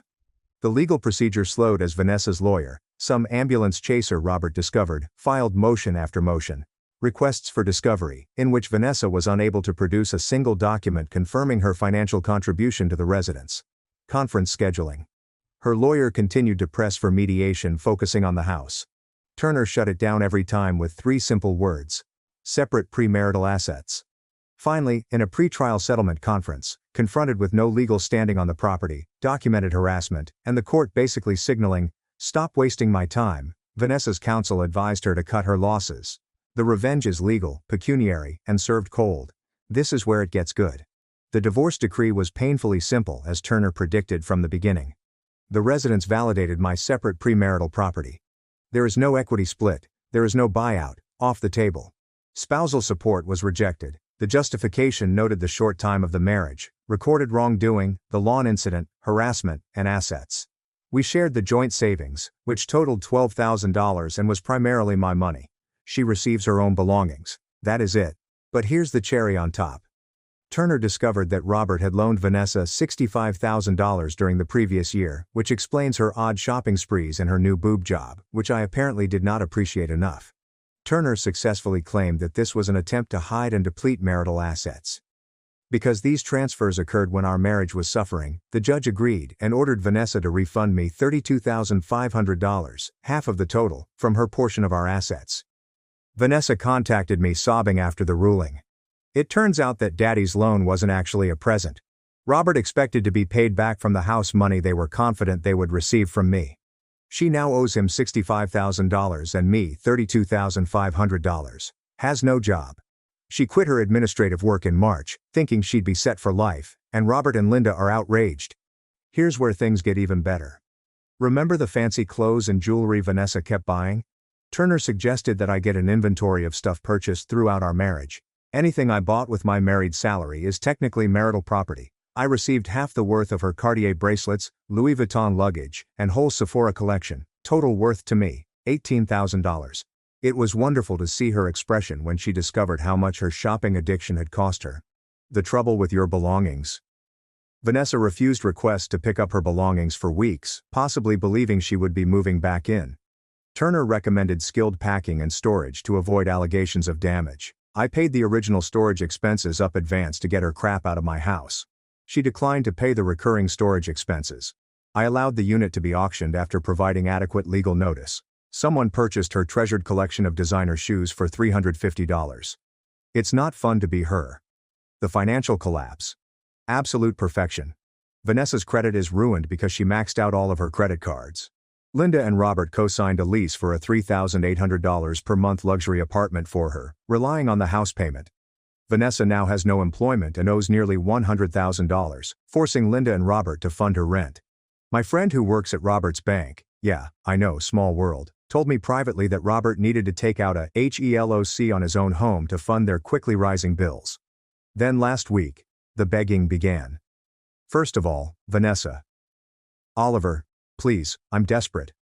My parents are going to kick me out. I have nowhere to go. I made a terrible mistake listening to them. Can we please talk? I still love you. Then, unbelievably, Robert called from a blocked number. Look, we may have overstepped. Perhaps we can work out an arrangement. Vanessa is really struggling. Translation. Assist us in cleaning up the mess we created. Linda sent me an email, which served as the ultimate humiliation. Oliver, I know we've had our disagreements, but Vanessa is in a very bad place right now. Perhaps we could meet for coffee and discuss how to move forward in a way that benefits everyone. Robert and I are willing to be reasonable. This from the woman who called me worthless and attempted to steal my house. I forwarded all messages to Turner, who responded with an official letter stating that any additional contact would constitute harassment and result in a restraining order. He provided copies of the original police report, which showed them attempting to illegally evict me, as a pleasant reminder. They are absolutely secluded.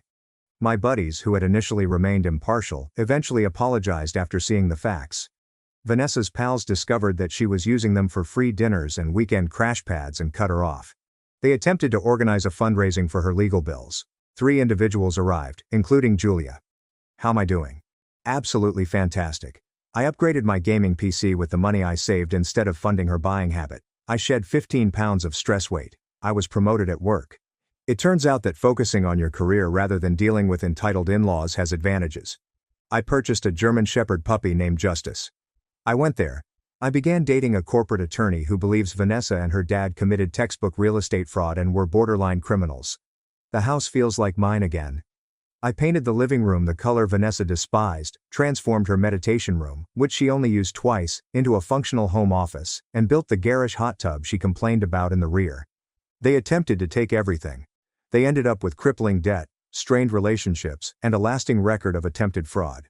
I have my house, my sanity, and the joy of knowing that every time they see a BMW like mine driving by, they are reminded of how badly their scheme failed. Justice is more than simply a name for my dog.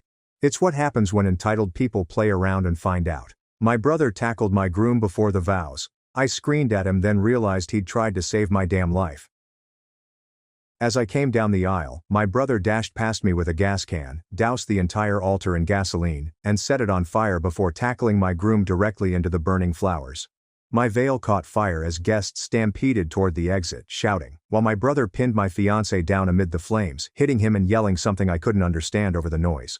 The groomsmen carried my brother away, while my fiancé rolled on the ground, second-degree burns covering his hands and arms. My mother sobbed so hard that she vomited on her dress. My father was yelling at my brother for destroying our family, and 300 guests screamed and dialed 911. My brother continued to resist the 4 men who were holding him down, blood gushing from the nose where the best man had struck him, still shouting that my fiancé was attempting to kill me. Everyone was soothing my burned and bleeding fiancé, who was crying, while older guests need medical attention because of the panic, and the flower girl was devastated beyond words. The priest was praying over the broken altar while a bridesmaid wailed over how my brother had ruined the most important day of my life, when security arrived to arrest him. "Check the champagne he was about to give her for the toast," my brother yelled as cops handcuffed him, his voice raspy from smoke inhalation. "He's been poisoning her with mercury for months, and today's dose would have killed her before you cut the cake." Everyone became silent, except for the fire that remained blazing through what used to be our ceremonial space. And my brother continued to speak quickly since he knew he just had a few seconds before being hauled away. "Look at her hands shaking, her hair falling out in chunks. The confusion she thinks is wedding stress, but it's actually mercury poisoning from the makeup he's been switching out since March when they moved in together." My quivering hands moved to my thinning hair, which I had been finding on my pillow every morning. And my brother kept going, exhibiting texts from his phone that the officers hadn't yet collected. I have screenshots of him asking his pharmacist friend about lethal doses and how to make it look like sudden illness, plus receipts for mercury compounds he bought online using cryptocurrency so it couldn't be traced. My fiancé attempted to stand, but the best man stopped him, though I noted the grip had shifted from supporting to restraining as uncertainty crept across his face. He took out a $3 million life insurance policy on her last month without telling her, and their honeymoon suite already has a syringe of concentrated mercury hidden in his luggage that would have caused complete organ failure within hours of injection. My aunt, a nurse, approached the champagne table and dipped her finger in my glass, then jerked back, saying it smelled off, like metal and chemicals mingled with the champagne. More guests began checking their phones, looking up mercury poisoning symptoms, and staring at me as they recognized the symptoms I'd been exhibiting for months, which we'd all attributed to wedding planning stress. My brother was able to pull up further proof on his phone, displaying bank statements indicating that my fiancé had been depleting my savings account in small increments that I hadn't seen since I was too bewildered to check, preparing himself financially for after my death. But that's not even the worst part, my brother exclaimed as two officers grabbed his arms and his voice broke with despair. My fiancé had already given me a partial dose this morning in my breakfast smoothie, knowing it would take effect during the reception to make my death look more natural, and the antidote window was closing fast because mercury binds to your organs within hours. My brother had broken into my fiancé's apartment last night and discovered his journal documenting every dose he'd given me for 6 months, with notes about my increasing symptoms and calculations for how much more He'd gone to the police at 2 a.m., but the chief, my fiancé's uncle, stated there wasn't enough evidence for an arrest, and then called my fiancé right away to warn him that my brother was causing trouble, which is why my fiancé bumped up the timing. That's when my brother understood that the only way to save me was to cancel the wedding before I drank the last dose. And lighting the altar on fire was the only way to ensure that the wedding could not proceed because my fiancé had duped me into believing my brother was envious and unstable. The crowd turned to look at my fiancé, whose expression had changed from victim to cold and calculating as he realized his scheme had been exposed to 300 witnesses. 2 groomsmen grabbed his arms, but he was already going faster than anyone anticipated of someone with burns, adrenaline overcoming his anguish. The cake table was just behind him, so he grabbed the ornamental knife we were going to use for cutting and spun toward me before anyone could react or stop him.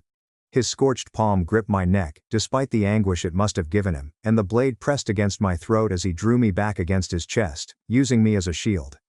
The police officers who had been arresting my brother paused, hands on their firearms.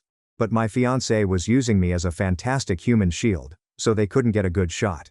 "Everyone, stay exactly where you are," he urged, his voice chilly and methodical, as if he were reading from a pharmacology textbook. "Or I'll finish what I started right here in front of everyone." The blade cut deeper as he dragged me backward toward the kitchen doors, leaving 300 people transfixed in amazement.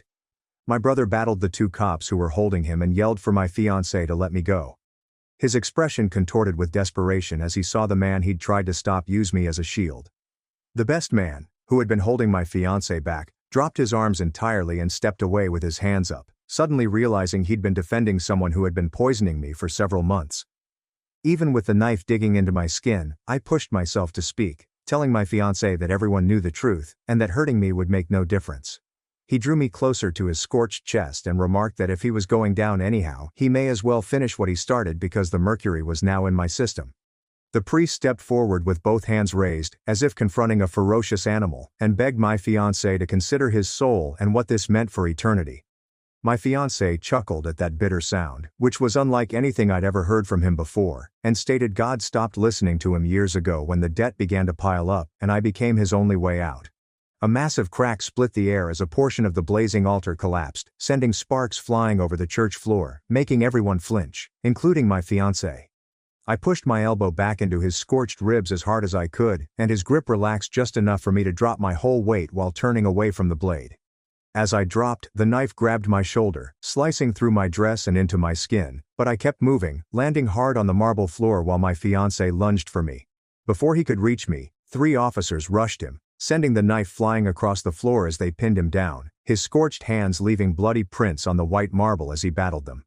EMTs hurried up to me as cops handcuffed my fiancé, who screamed that I deserved it because I was too ignorant to see what he was doing for 6 months.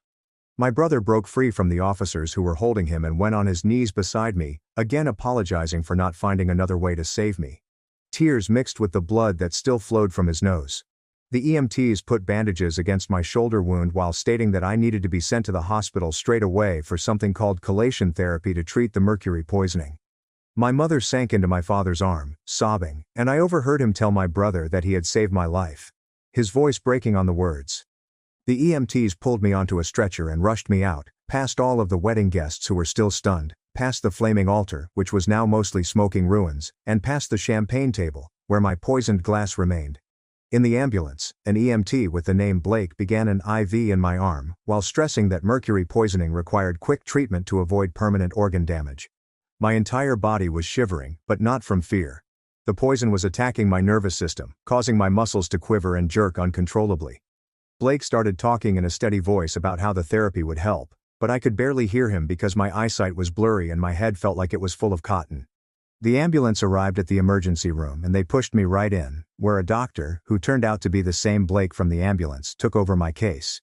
He immediately ordered blood tests to confirm the mercury levels, and nurses connected me up to monitors that began beeping with my vital signs. Blake said that the two medicines would bind to the mercury, allowing my body to eliminate it, but we had found it just in time thanks to my brother's intervention. The blood draw made me dizzy, and I could see my hands shaking even more, these small tremors that I couldn't control no matter how hard I tried to keep them still. Blake explained that this was common for mercury poisoning and that the shaking will subside once the treatment began, but it could take weeks or even months to fully recover. It's interesting that my fiance's uncle is the police chief who ignored the evidence at 2 a.m. That time seems incredibly convenient for someone plotting a murder at a wedding ceremony with lots of witnesses. Nurses continued coming in and out, checking my vitals and adjusting the IV, while Blake examined test findings on his iPad with a concerned expression that made my stomach plummet. He ultimately informed me that my mercury levels were alarmingly high, far exceeding what they would ordinarily see in industrial accidents, proving that my fiancé had been administering enormous quantities. The chelation treatment burned my veins and made me nauseous, but Blake said that indicated it was working, removing the mercury from my organs, where it had been piling up for months. My parents arrived with my aunt, who immediately began asking Blake about treatment methods and recovery times in medical language that I didn't understand. The door opened, and a lady in a dark suit entered, carrying a state police badge, and introduced herself as Detective Kara Holt, who was taking over the case due to a conflict of interest with the local police chief. She took out a notebook and began writing down what Blake told her about my mercury levels, while my mother continued caressing my arm as if she wanted to ensure I was still present.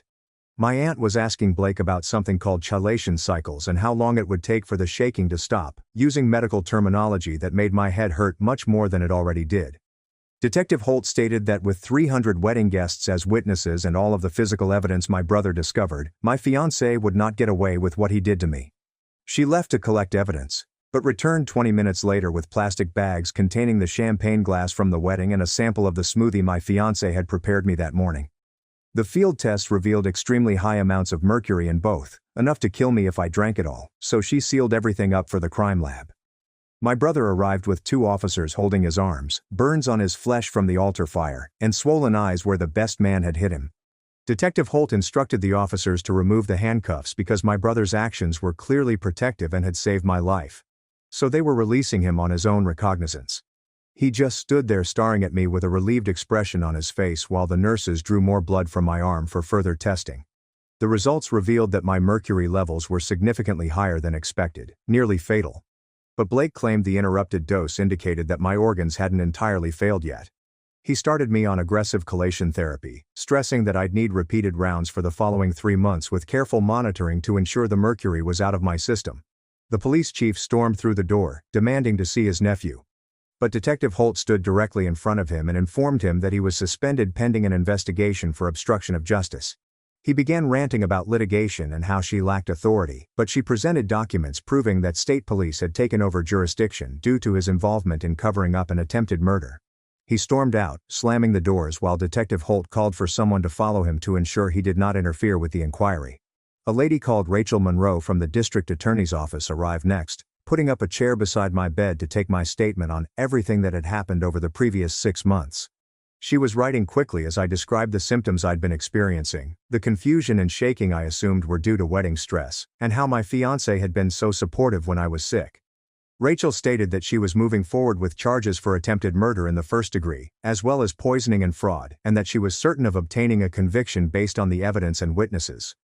The wedding photographer then knocked on the door, carrying a bag full of memory cards and stating that he had documented everything on video, from my brother's attack to my fiancé holding the knife to my throat. Detective Holt confiscated the memory cards as evidence, claiming that the footage would be critical in showing the jury exactly what happened and establishing that my brother was trying to save me, not harm anyone. A man in a suit arrived, introduced himself as Victor Shaw, and stated that he was representing my brother and needed to discuss defense strategy for the fire and assault accusations. My brother informed him he didn't want any defense that said he was insane or didn't know what he was doing, since he knew precisely what he was doing and would do it again to save me. Given the imminent threat to my life, Victor continued to push the temporary insanity or necessity defense. But my brother shook his head and said he'd sooner go to jail than apologize for stopping a murder. Blake returned with more test results, this time from hair samples gathered, and his expression was dismal as he showed us the charts. The mercury levels in my hair dated back 6 months, beginning small and then increasing, demonstrating that my fiancé had been systematically poisoning me, as my brother had claimed. The timetable corresponded exactly with the notebook my brother discovered, demonstrating how my fiancé gradually increased the doses to avoid rapid death, which would appear suspicious. Each sample revealed increased quantities, along with notes on which portions of hair belonged to which months, resulting in a perfect record of attempted murder.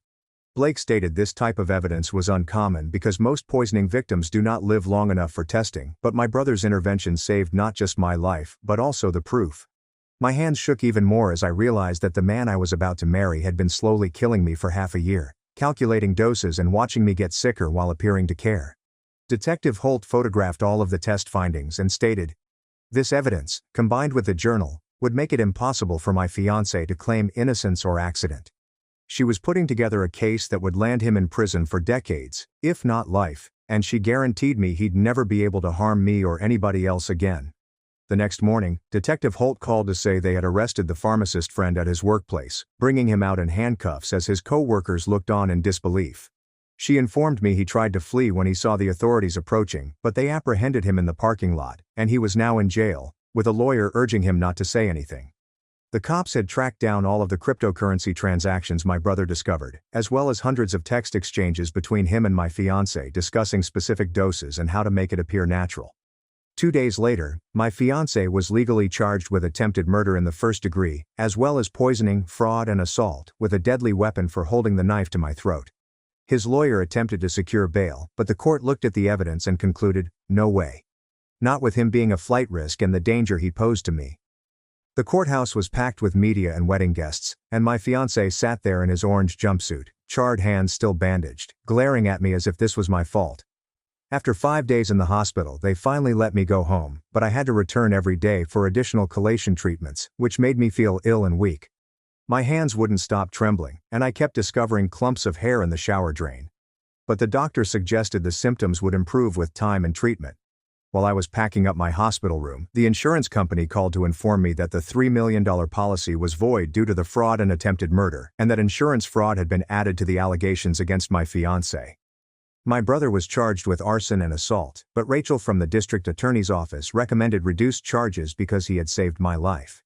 The judge consented to probation and community service instead of jail time, citing my brother's conduct as justified given the circumstances and the urgent threat to my life.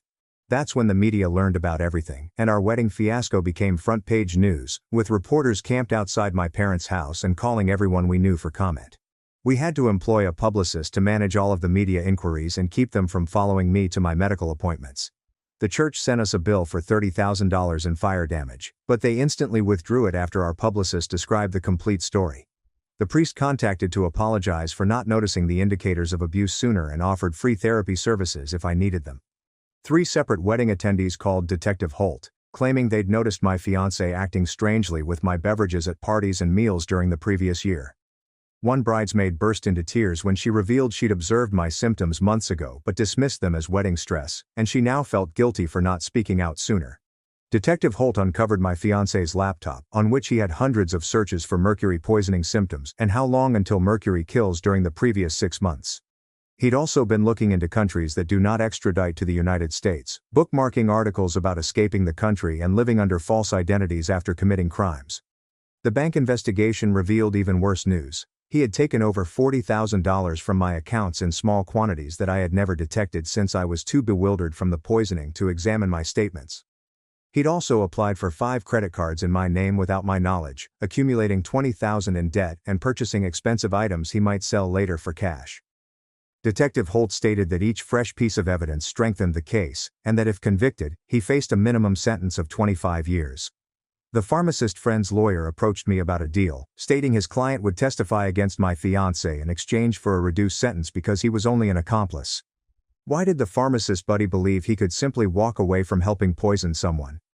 The fact he tried to flee when cops arrived tells me he recognized how bad this was all along.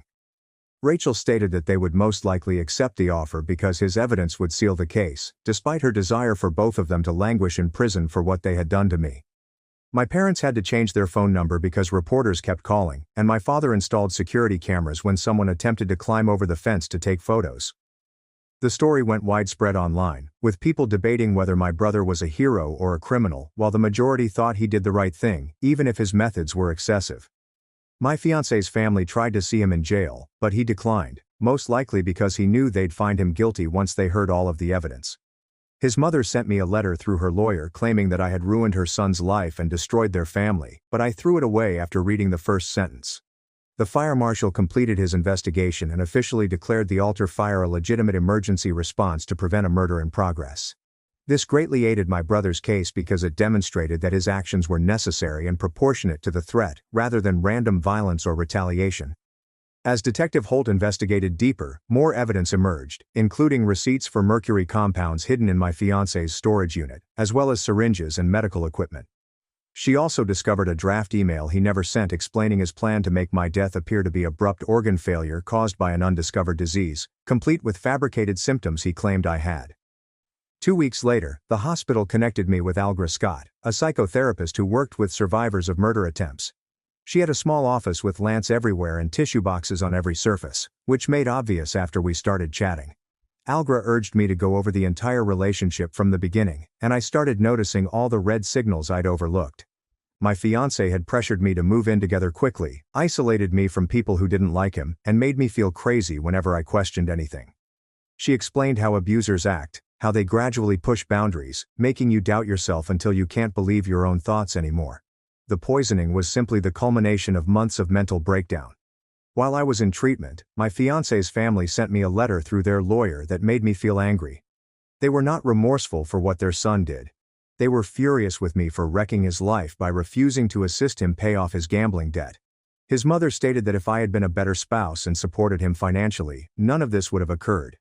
They truly blamed me for motivating him to attempt to kill me, as if I had driven him to buy mercury and plan my murder for months. The lawyer requested that we meet to explore how I might assist their family in recovering from the harm I had inflicted. I put the letter in the garbage and instructed my lawyer to issue a cease and desist order. 3 weeks after the wedding, Henry Wallace from the fire marshal's office visited my parents' house with his final report. He'd spent hours interviewing witnesses, going over the material my brother had, and reconstructing exactly what happened that day. His formal verdict stated that my brother's acts were a reasonable emergency response to avoid an impending murder. The report expressly stated that, with the police chief refusing to act and the final dose about to be administered, setting fire was the only way to end the ceremony. This was essential for my brother's defense since it proved he wasn't simply some crazy individual attacking at random. Victor Shaw, my brother's lawyer, stated that this report would likely result in the majority of the charges being withdrawn or reduced to nearly nothing. During my next treatment session, Dr. Samuel sat down with my most recent test results, his expression somber.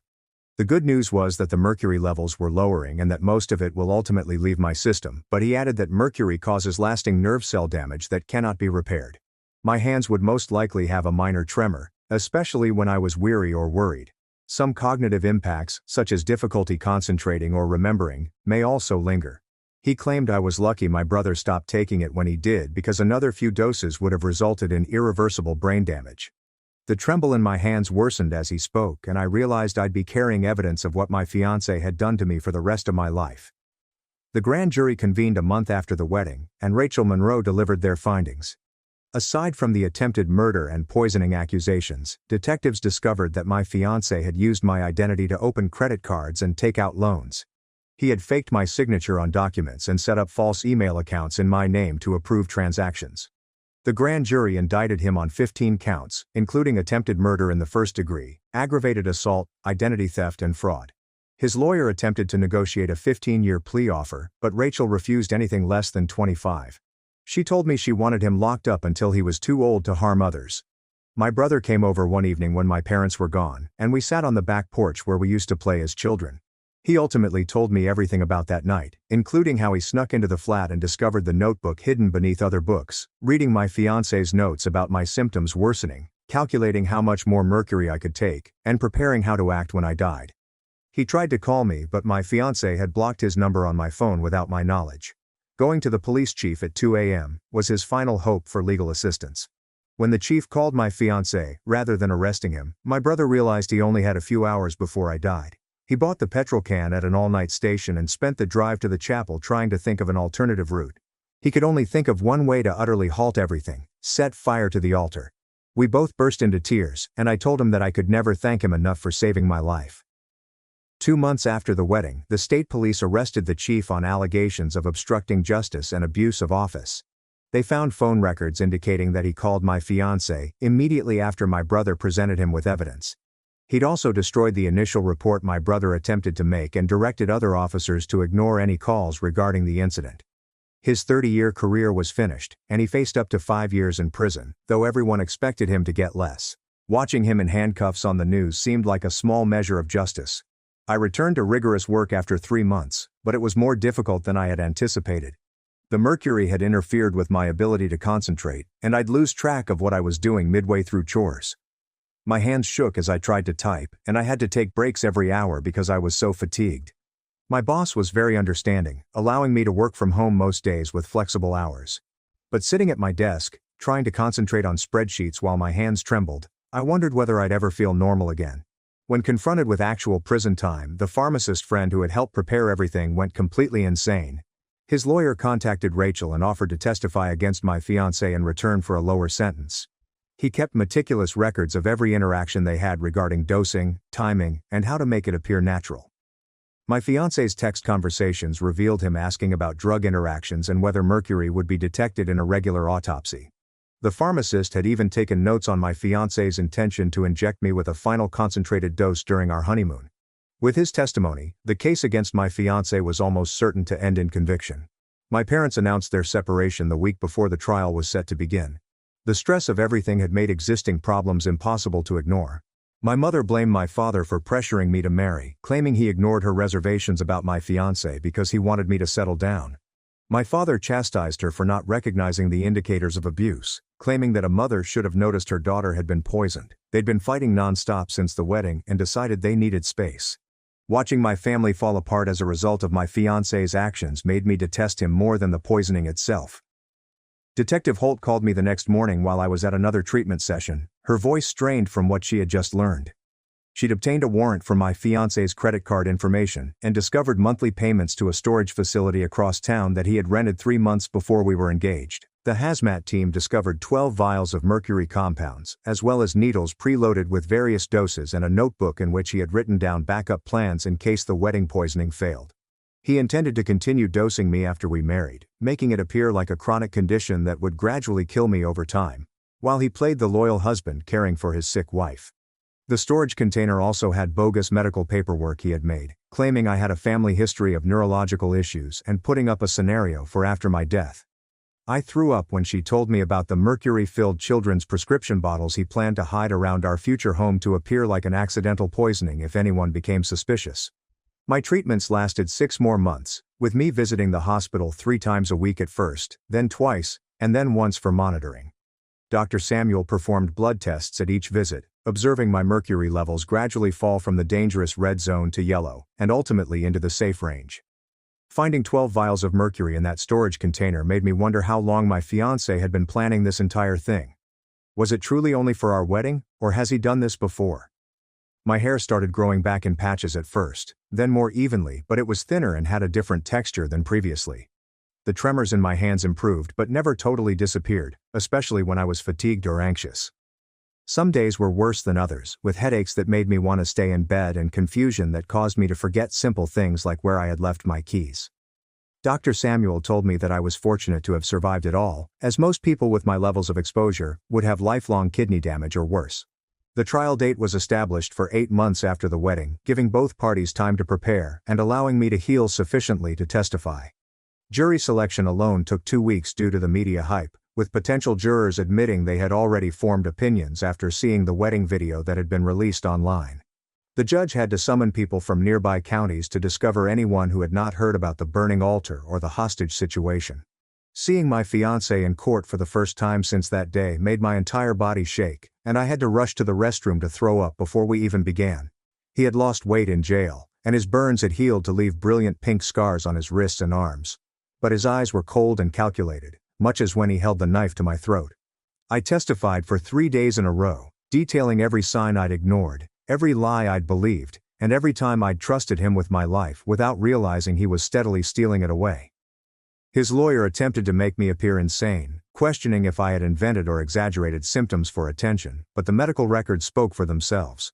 She questioned why I hadn't seen my money vanishing, or my health deteriorating, attempting to make me appear ignorant or reckless.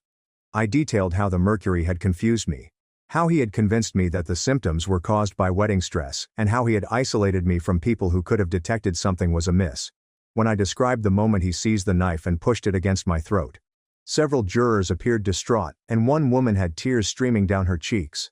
My brother stood up next, still looking terrible about the fire, despite the fact that everyone knew he had saved my life. He burst into tears when the prosecutor showed him the notebook entries in which my fiancé estimated exactly how much mercury would kill me, with notes such, "She's weaker than expected," and "Increase morning dose." The courtroom was dead silent except for my brother sobbing as he read aloud the entry from the night before the wedding that said, "Tomorrow she dies." He testified about finding the evidence, attempting to get help from the police, and making the desperate decision to burn the altar when he realized no one could stop the wedding. Even the court was moved when my brother recalled watching me degenerate for months, noting the indications but not knowing what they meant until it was too late.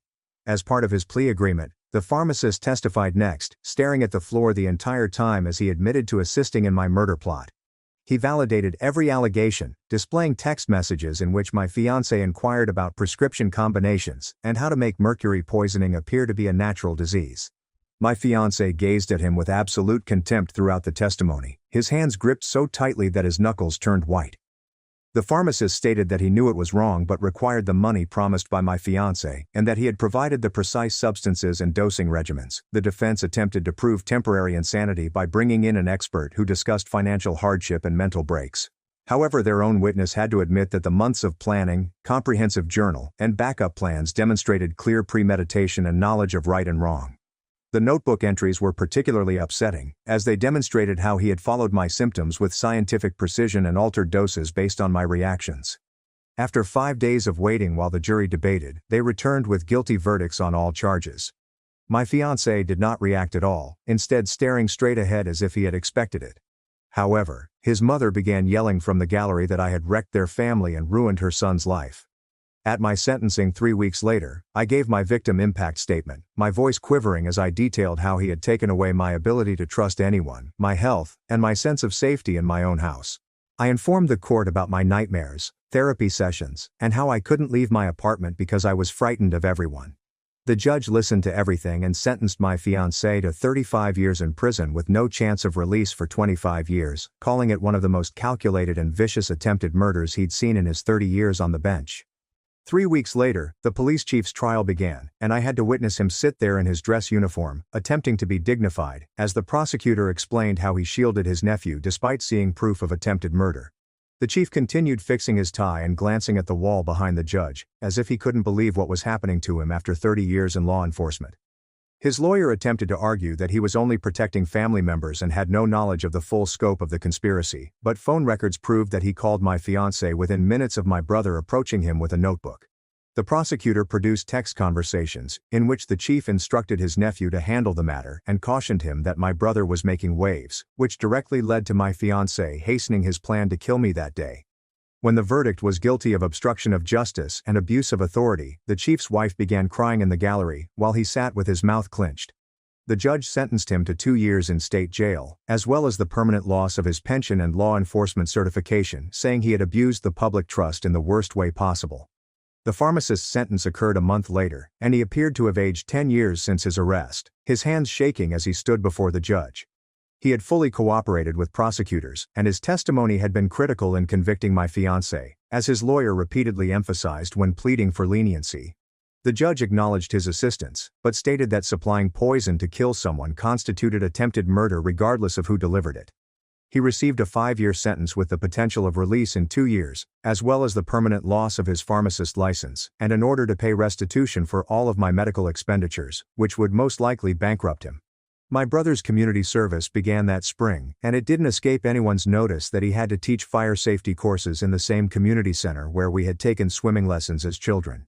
He turned up every Saturday morning for 6 months straight, teaching folks about controlled burns and emergency procedures while making dark jokes about becoming an expert through first-hand experience.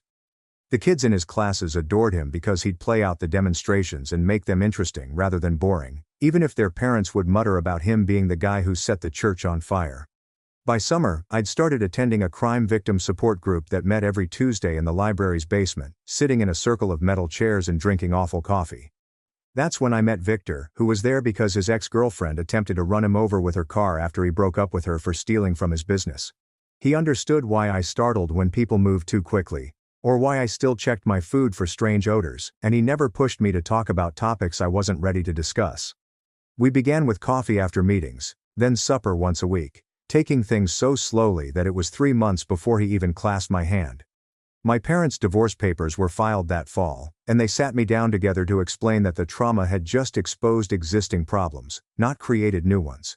Mom had obviously been unhappy for years, and Dad had been ignoring it, but seeing their daughter nearly die made them realize they were wasting their lives pretending. They were strangely better as friends than they had been as couples, arriving separately to my therapy appointments yet sending each other updates on my progress. The 1-year anniversary of the wedding arrived faster than planned, and I spent the day with my brother at his apartment, both of us avoiding discussing it while watching movies and eating takeout. I gave him the most recent test results from Dr.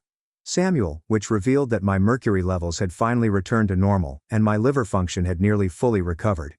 He kept a paper with a magnet on his fridge next to his fire safety instructor credential, which he had acquired after fulfilling all of his community service hours. Through this ordeal, we'd grown closer than we'd ever been as children, texting every day and eating supper together twice a week. That winter, the church contacted to inform me that they had finished rebuilding and that the priest wanted to invite me to a blessing ceremony for the newly constructed altar. I thanked them but declined, knowing that I'd never be able to step into that building without smelling gasoline and burning, or witnessing my brother shove my fiancée into the fire. The priest understood and said he'd pray for my continuous healing, which was great because I hadn't been religious since that day. My fiancé's mother wrote a letter through her lawyer, stating that her son wanted to confess and explain his misdeeds, praying for forgiveness before his first parole hearing in 25 years.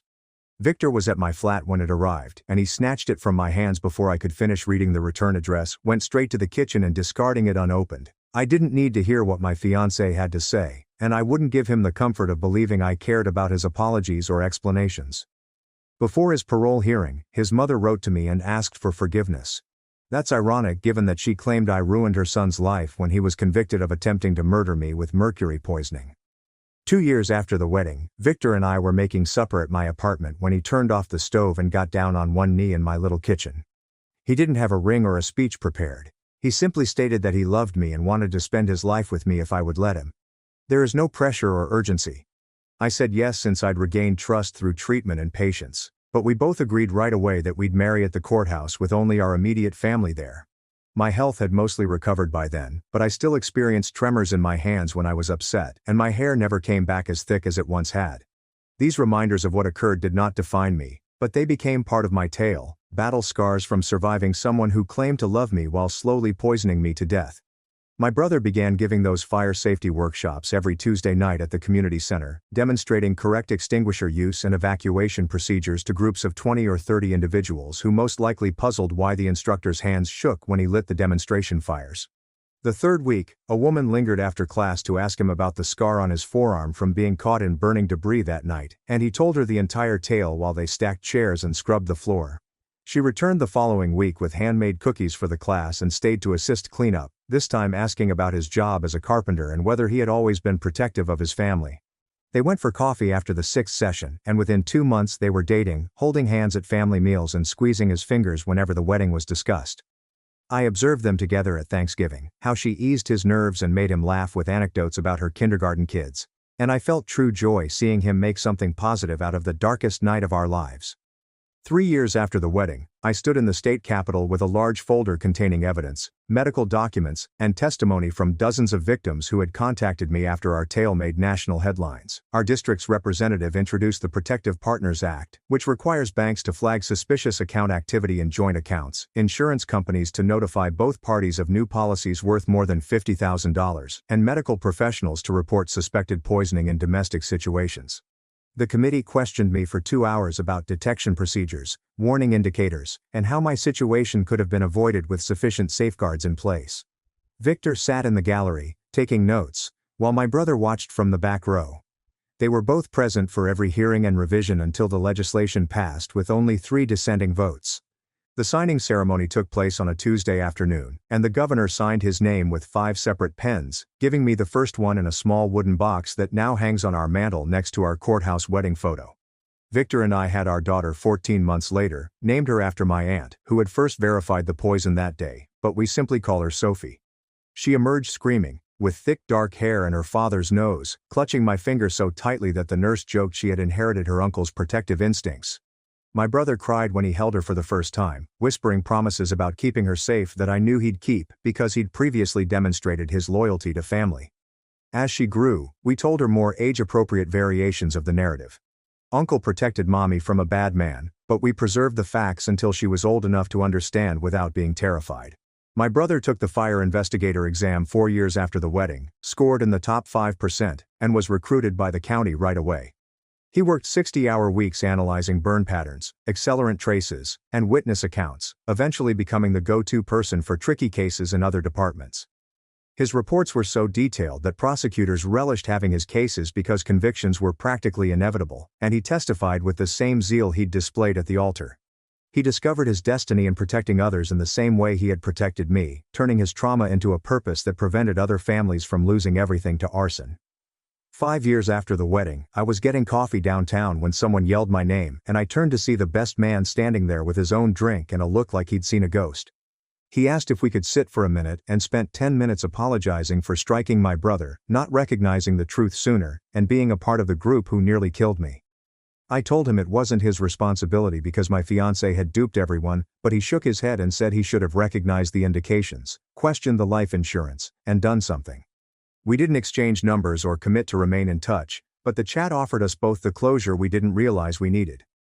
My mother met her second husband at grief counseling, a widower whose wife had died from cancer, not attempted murder disguised as illness. He was compassionate with her guilt for not protecting me, gentle when she awoke screaming from nightmares of the burning altar, and unconcerned when family dinners involved lengthy conversations about the trial or my continuous medical care. Their wedding was small, with just his immediate family in his backyard, a justice of the peace and grocery store cake. But seeing her smile again, without that haunting look in her eyes, helped me recover as well. Sophie's 5th birthday party was held at a park near our house, with 30 children from her preschool running around while parents spoke over juice and pizza. My brother pushed her on the swing, and she screamed with delight. Victor manned the grill and flipped burgers for the adults. And my parents were sitting at a picnic table, peacefully making vacation plans with my mother's new husband. This ordinary occasion with chocolate cake, party games, and kids bickering over toys felt like the greatest win after everything we'd been through. 10 years have passed since that flaming altar and the knife at my throat, and days go by without my thinking about it at all. Too busy with Sophie's school projects, Victor's promotion, my brother's engagement party, and my mother's garden club fundraising. My tremor only appears under high stress. My hair grew back fuller than before thanks to some costly procedures, and the scar on my throat disappeared to a faint white line that most people don't see. My life is filled of individuals who genuinely want me to live and be happy, which is all I've ever wanted. Thank you for staying around with me and meandering through those memories. TH570. Mom forced me to write, "I am too stupid to think for myself," 10,000 times. Then told everyone we'd died in a fire. But the truth was worse. My mother handed each of her children a unique identity at birth from which we could never escape. Clara was the intelligent one. Mia was the attractive one. Daniel was the stronger one. And I was the dumb one. Mom didn't just label us, she punished us anytime we excelled in the wrong things. She referred to it as preserving the family ecosystem. The allocations were determined within minutes of our births based on Mom's initial thoughts. Clara came forth quiet and watchful, so Mom considered her the smartest one. Mia had delicate features even as a newborn, which made her attractive. Daniel was a huge infant who cried loudly, which made him stronger. I was born last and smallest, struggling to breathe, and Mom assumed I was dumb. She had listed these positions on our birth certificates as medical conditions.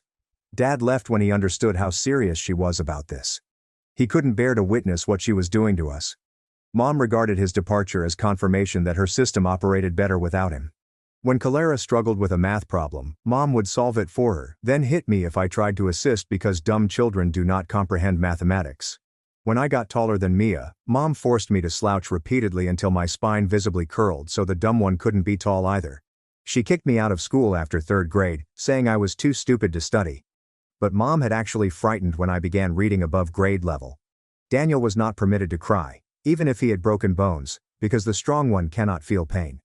When Mia attained average teenage weight, Mom put her on rigorous diets that caused her to faint on a daily basis, because the pretty one had to stay skinny at all costs. Mom deteriorated as we grew older and began displaying talents that did not match our labels. She gave Mia medication that caused her hair to fall out whenever she demonstrated athletic ability, because lovely females don't sweat. She forced Daniel to lift weights from the age of 6 until his joints were almost completely ruined, ensuring that he would need a cane by the age of 20.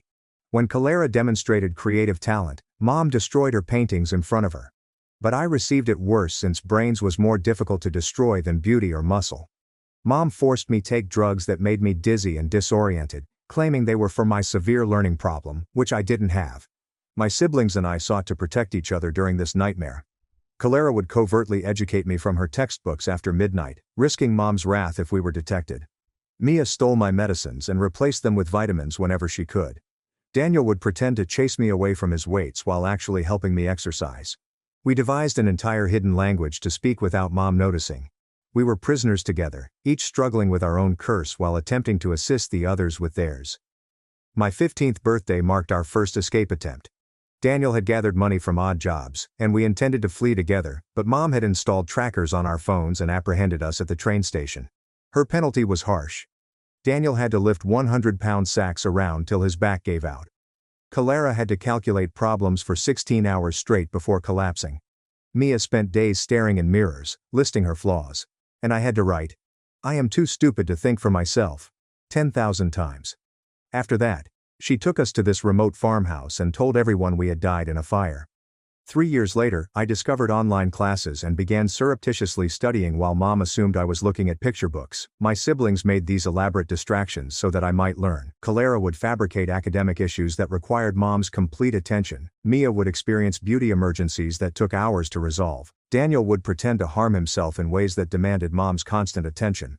Thanks to them, I completed my GED and applied to colleges using the library's computer. When my acceptance letter from the state institution arrived at our P.O. box, Daniel grabbed it, and we all grieved in the barn. We plotted my escape for months. Clara pretended to have a seizure because her great mind was overworked the night I left, while Mia shattered a mirror and threatened to damage her face. During the hubbub, Daniel snuck me out in his pickup and took me to campus. For one beautiful week, I lived in a dorm and attended school like a regular person.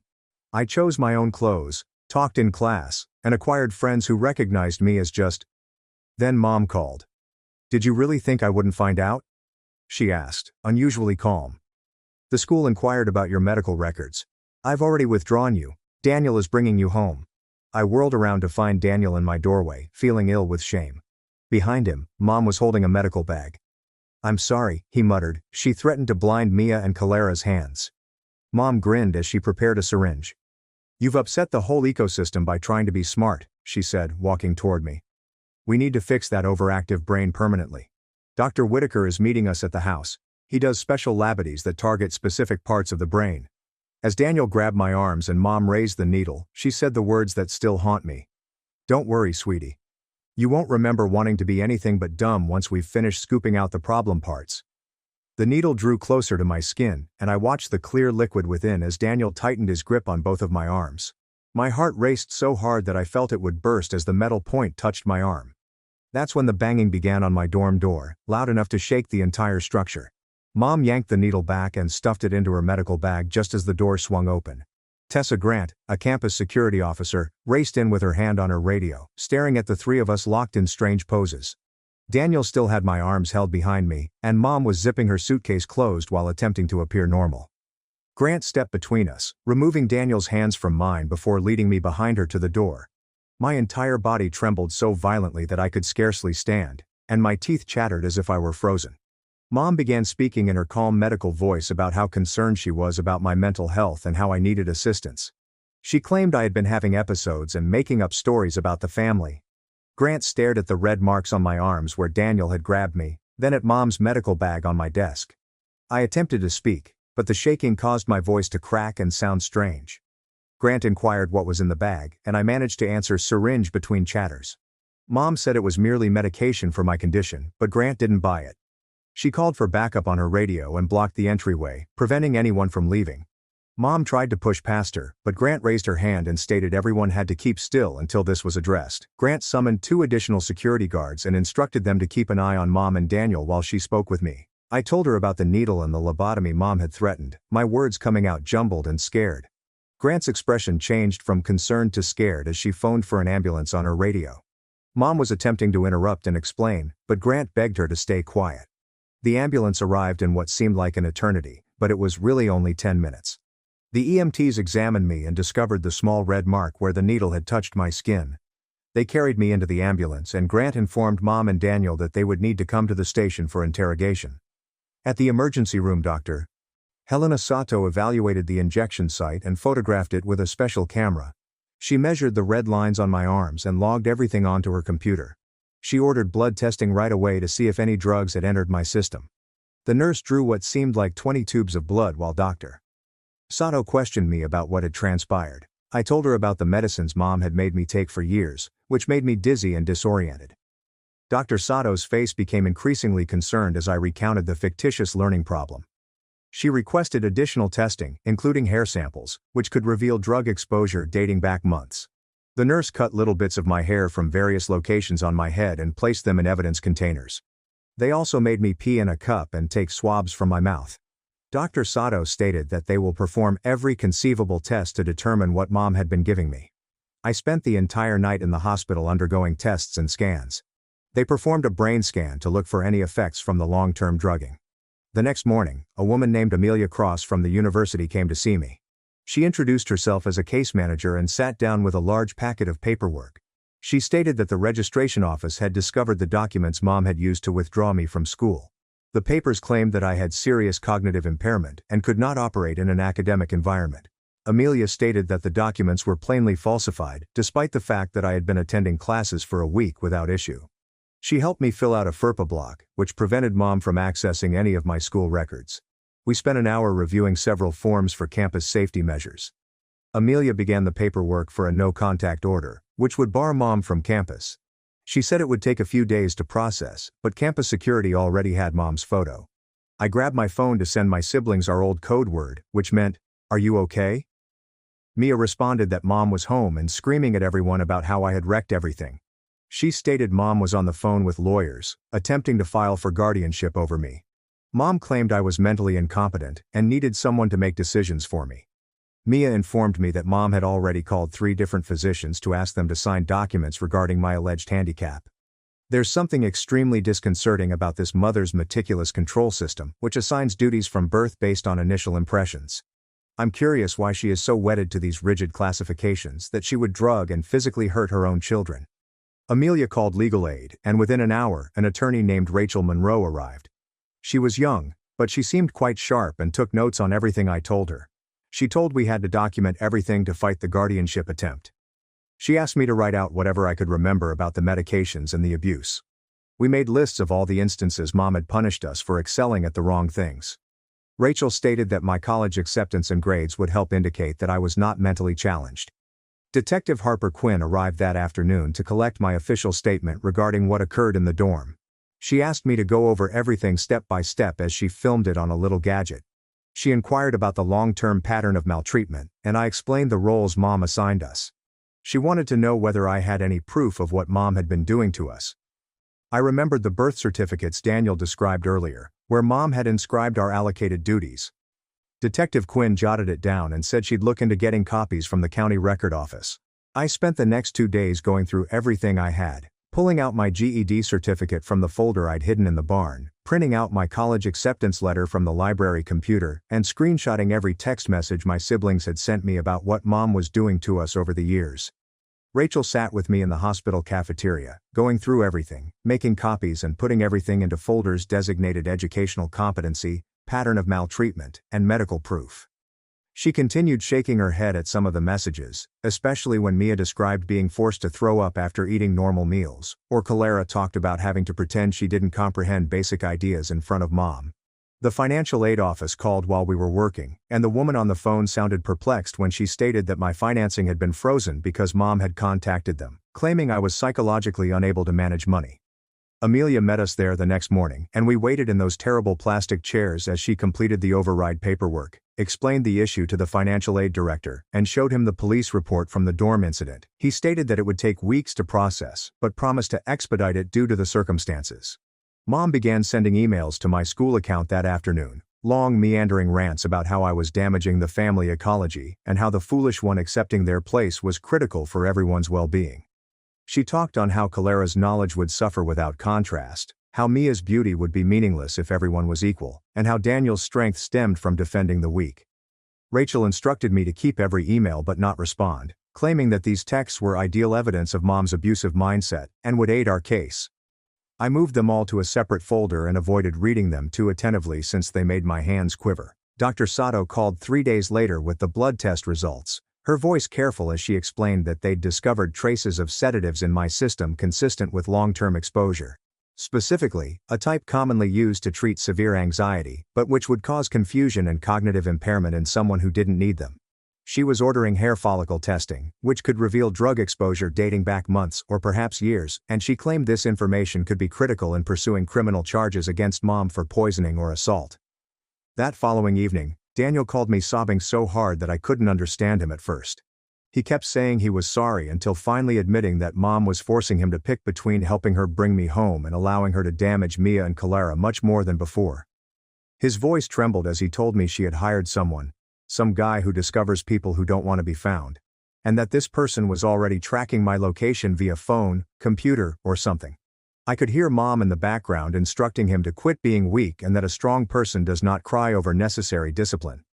Detective Quinn set up a meeting for the next day to discuss obtaining a restraining order against Mom, explaining that between the assault attempt in my dorm, the stalking behavior with the tracker she'd mentioned discovering, and the documented pattern of abuse we were establishing, we should have enough for at least a temporary protective order.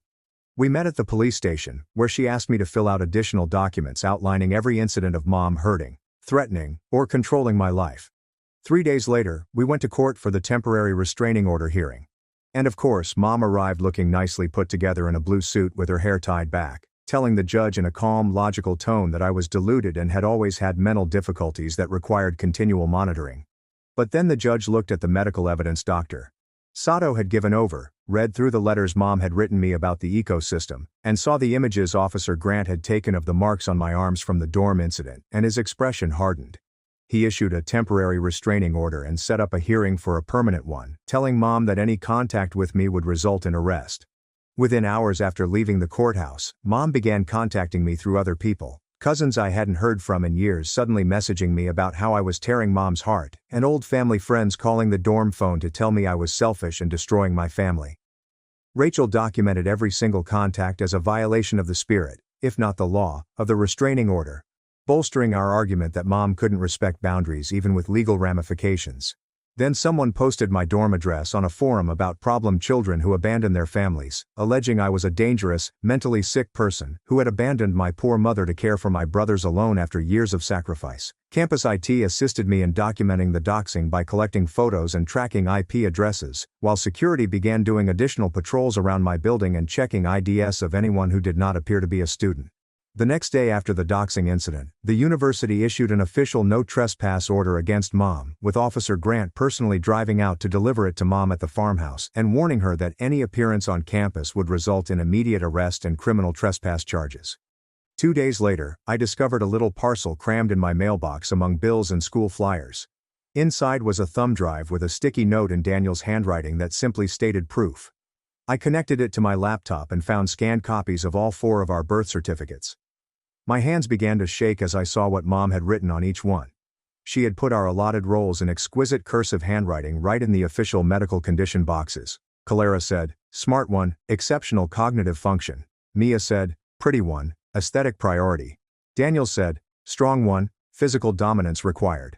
Mine said, "Dumb one, severely limited capacity." She literally labeled our legal documents as if they were real medical diagnoses. I printed copies and dashed to Rachel's office without even retrieving my coat. Her cheeks turned white as she examined the birth certificates. "This is premeditated abuse documented from birth," she told me. "I've never seen anything this clear in 20 years of practice." She immediately began making copies for our case file, saying it will be the focal point of our permanent restraining order hearing. That same day my phone vibrated with a text from Mia using our old code. When I translated that, my stomach fell. She had passed out at the farmhouse, and her mother had to rush her to the emergency room.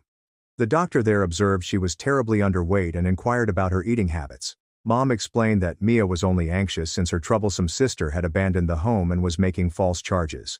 Mia stated that the doctor appeared suspicious, but she did not pursue the matter because Mom was present at all times. I contacted Mia back and asked if she could get copies of the medical documents. She was terrified, but she promised to try because Mom's condition was deteriorating by the day. Mom made her weigh herself 3 times a day, and cut her food portions even smaller. The following morning, Detective Quinn called with unexpected news. A neighbor near the farmhouse had seen news coverage of the probe and alerted the police. This woman claimed she had heard odd screaming from our house for years and seen medical supply trucks making deliveries far too frequently for a regular family. She'd always questioned what was going on, but Mom had explained that we were homeschooling special needs children who needed ongoing medical care. Quinn was adding the neighbor's statement to the accumulating body of evidence against Mom. Rachel felt it was time to go after Dr. Whitaker too. She filed an official complaint with the state medical board over his role in Mom's lobotomy threats.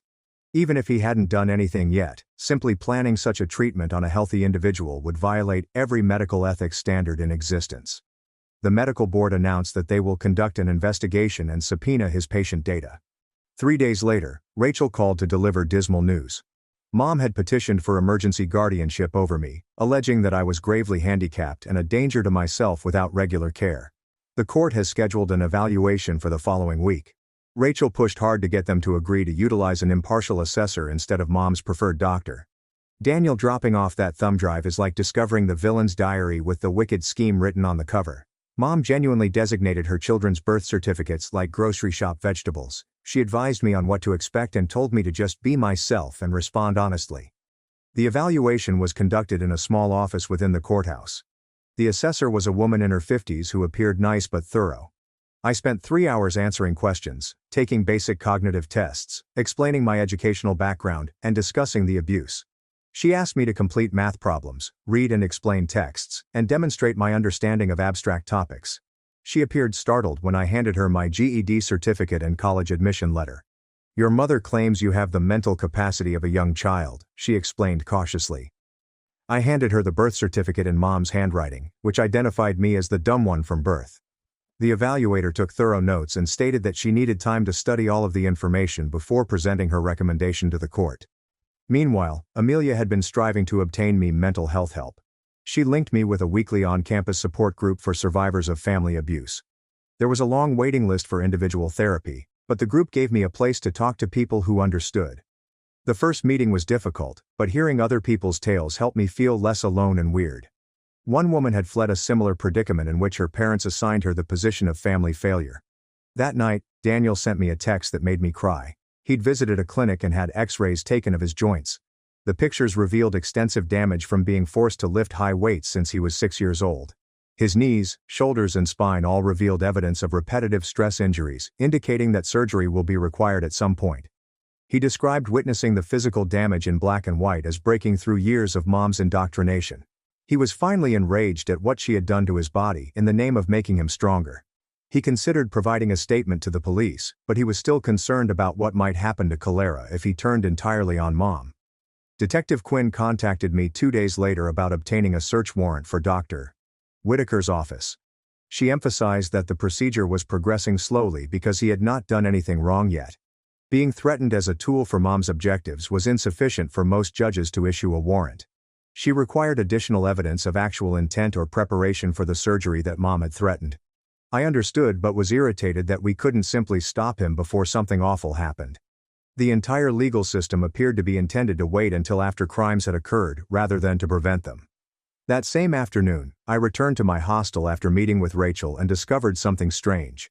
A folded piece of paper was placed under my door while I was away. My hands shook as I opened it and read the words written in a familiar handwriting. "Dumb girls who run away get hurt," was all it stated. But I knew Mom's method of writing letters. I called campus security right away, and Officer Grant arrived to take the note as evidence. Security spent hours studying the hallway's camera footage, but whoever departed had avoided all of them. They knew exactly where the blind spots were, so they had been watching and planning. Grant enhanced patrols near my building and suggested that I change my route to class. The next morning when I picked up my backpack for class, it seemed heavier than normal. I couldn't figure out why because I hadn't purchased any new books or supplies. I put everything on my bed and began inspecting all of the pockets and compartments. That's when I noticed it sewed inside the lining at the bottom. Someone had cut up the fabric, put a small GPS tracker, and then sewed it back together. The stitching was clean and nearly undetectable, but I could feel the hard plastic gadget inside. Detective Quinn arrived to retrieve it and stated that she would have it checked for fingerprints. She added stalking charges to the expanding list of offenses we were filing against Mom. The tracker appeared to be pricey, and it had likely been transmitting my location for several days. Later that week, I received encouraging news from the registrar's office. The institution agreed to allow me re-enroll provisionally for 2 classes until the legal issues were resolved. It wasn't the entire course load I desired, but having a regular pattern made me feel more grounded. Taking Introduction to Psychology and English Composition demonstrated that I was competent of college work. Amelia addressed my predicament to my instructors confidentially, and they were understanding. They provided assignment extensions when I had court dates or police meetings. However, juggling coursework and other responsibilities suddenly proved stressful. Some days, I'd go directly from a police interrogation to class, and then a meeting with Rachel. My mind was pushed in too many places, and I struggled to concentrate on my homework. The support group helped me manage my stress, but I still felt like I was drowning at times. 3 weeks after the evaluation, we finally received a decision on Mom's emergency guardianship petition. The evaluator's report said unequivocally that I was completely competent. The court refused Mom's petition and seemed genuinely concerned about the evidence we submitted. He scheduled a full hearing for a permanent restraining order and directed Detective Quinn to continue investigating. According to what my siblings told me, Mom did not take the denial well. That night, Clara used our secret code to send me a worried text. Mom had threatened Clara that if she testified against her, she would ruin her hands, rendering her unable to write or type ever again. Clara considered fleeing, but she had no idea where she would go, or how she would survive alone. She was never allowed to work or develop fundamental life skills. I quickly informed Rachel and Detective Quinn of the threat to Clara. They connected us with Marisol Vega, a social worker who specialized in assisting abuse victims to flee discreetly. Marisol began working with my siblings to organize safe getaways once they were ready. She provided them with information on shelters and transit resources via coded messaging. The difficult part was overcoming years of psychological control that made them scared to leave, as if Mom had convinced them they couldn't live without her, even as she devastated them. 2 days later, I received a call that made me cry with both relief and fear. Mia had eventually escaped to a women's shelter after Mom realized she was secretly communicating with me. Mom discovered Mia's secret phone and began yelling about treason and ecological destruction. Mia grabbed a bag of clothing and dashed out as Mom was trashing the phone. She called me from the shelter, crying but sounding relieved for the first time in years. She stated that she could no longer bear the forced starvation and had finally decided to prioritize her life over Mom's approval. The shelter was keeping her whereabouts a secret while also assisting her in receiving medical treatment for the effects of years of hunger. Within hours, Mom had contacted the police to report Mia as a kidnapped runaway. She said I had indoctrinated Mia and forced her to leave the house against her will. Detective Quinn swiftly confirmed with the shelter that Mia was an adult who freely departed. The fake report added to Mom's ongoing habit of harassment and control. Quinn claimed that every lie Mom told the authorities just strengthened our case. Mom was ruining her own reputation by making these desperate attempts to reclaim control. Meanwhile, Mia was finally able to eat regular meals without someone watching every bite. She told me that the shelter officials were surprised by how thin she was for her height. They sent her to experts who specialize in helping people recover from eating disorders. Mia admitted it felt strange to eat without guilt, but she was determined to get healthy. She wanted to be strong enough to speak up about what Mom had done to all of us. Rachel began putting together a civil harassment claim the next morning based on everything Mom had been doing online, pulling up screenshots of posts claiming I was mentally ill and dangerous, documenting every fake account she'd created to spread lies about me, and tracking down the original doxing post with my dorm address. She spread papers across her desk, demonstrating how Mom had written on parent sites that I was a runaway with significant brain injury who needed to be taken home for medical treatment. She made bogus missing person flyers using my photo, claiming I had the mental capacity of a 5-year-old. She even created a website called Help Bring Maya Home, which had fabricated details concerning my alleged problems. Rachel stated that having both criminal and civil cases would provide many options for stopping Mom's behavior, as different courts may issue different types of orders with varying consequences. While she worked on that, Dr.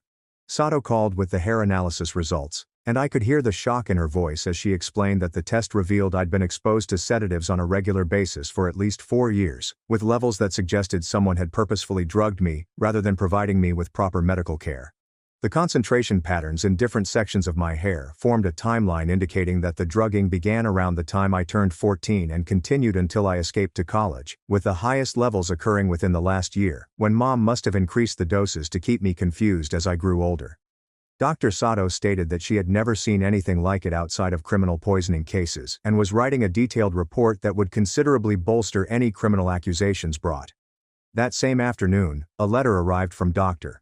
Whitaker's office, claiming that there was no record of any planned procedures for me, and denying any discussions with my mother about medical interventions. But Rachel observed the cautious wording, which avoided indicating he had never discussed it with Mom at all. How did Mia know exactly when to grab her belongings and flee while Mom was busy breaking the phone? The time felt ideal, as if she had been plotting her departure for centuries. The letter repeatedly used language such as no formal consultations and no scheduled appointments. That sounded more like legal protection than honest denial. It also highlighted their office's commitment to appropriate medical ethics 3 times, which Rachel believed demonstrated a sense of guilt. Detective Quinn devised a plan to obtain additional evidence and had me phone Dr. Whitaker's office while she taped everything, instructing me to ask generic questions about whether they ever made house calls or private treatments. Dr. Whitaker called, and while he didn't admit anything specific about me, he did mention that his practice occasionally handled difficult cases requiring discretion and private procedures for families with special circumstances, which Quinn said was reason enough to investigate his medical license and subpoena his records. Daniel contacted me 2 days later, crying, because he'd torn something in his knee during one of Mom's forced training sessions, in which she made him carry 200 pounds up and down stairs for 3 hours straight. The doctor at urgent care stated he required surgery and would be on crutches for at least 2 months, which meant he couldn't perform the crazy strength exercises Mom insisted on anymore. He informed me that the injury was almost a relief since it provided him a reason to stop being Mom's enforcer. While he pondered out how to get away, I could hear the pain in his voice, which was caused by both a physical injury and years of joint deterioration. Marisol had been working with him to arrange transportation to a men's shelter whenever he was ready to leave. Devising a complete escape plan with a volunteer who would pick him up during one of his physical therapy appointments, so Mom wouldn't notice he was gone until hours later. But Daniel kept hesitating because he was afraid of what Mom would do to Clara if he and Mia left, stating he couldn't leave our sister to face Mom's fury alone, even if remaining was ruining his body. He had been the enforcer for so long that the guilt of leaving Clara alone was eating him alive. Marisol had to constantly reminding him that if Mom ruined his ability to walk, he couldn't defend anyone. A week later, while I was headed to class, I observed someone in a large coat and sunglasses following me across campus. And, despite the disguise of a wig and other clothes, I recognized Mom's gait quickly after years of observing her mood shifts. I texted Officer Grant right away and continued going toward the campus security office as Mom approached, reaching into her purse for something I couldn't see. Grant apprehended her just outside the library, and when Mom tried to explain that she was only a concerned parent checking on her daughter, Grant reminded her of the no trespass order and called for backup. After years of Mom having complete control over every part of our life, it felt surreal to see Grant place handcuffs on her while she yelled about her parental rights. Mom was charged with criminal trespass and breaking a restraining order, and the prosecutor stated that this arrest would greatly help our case because it demonstrated Mom's inability to respect legal boundaries. 3 weeks later, at the permanent restraining order hearing, a neighbor near the farmhouse testified that she heard shouting at all hours and saw medical supply trucks making deliveries that looked excessive for a regular family. She remembered discovering me once when I was 15, stumbling around bewildered in her yard because the drugs Mom gave me had made me dizzy and I'd gotten lost, and how Mom had hauled me home, claiming I was gravely impaired and prone to wandering. Combined with all of our other evidence, including the birth certificates with our allocated responsibilities, the drugging proof, and Mom's serial infractions, the judge appeared increasingly worried as the case progressed. The judge issued a 3-year restraining order with such tight conditions that Mom could not contact us directly or through third parties, could not come within 500 feet of us, and could not write about us online.